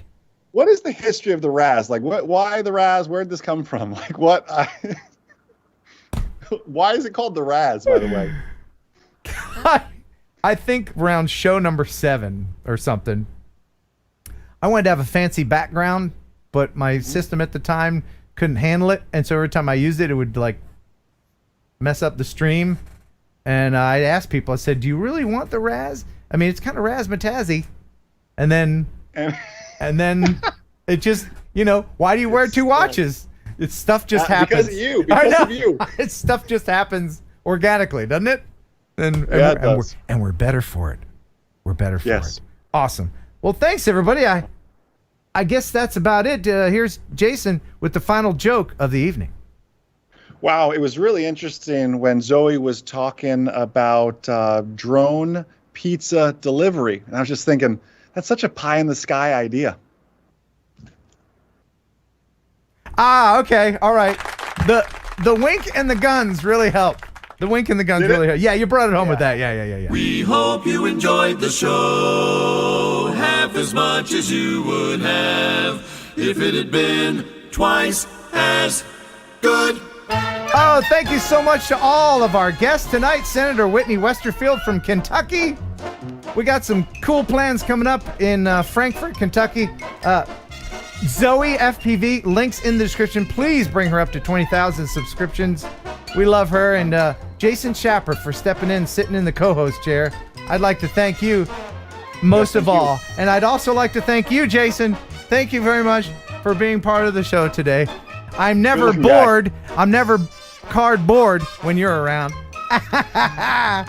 Until next time, thanks for watching. See you at Minefield Saturday. Bye. Aye. That's it.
enjoy pigeon jerky.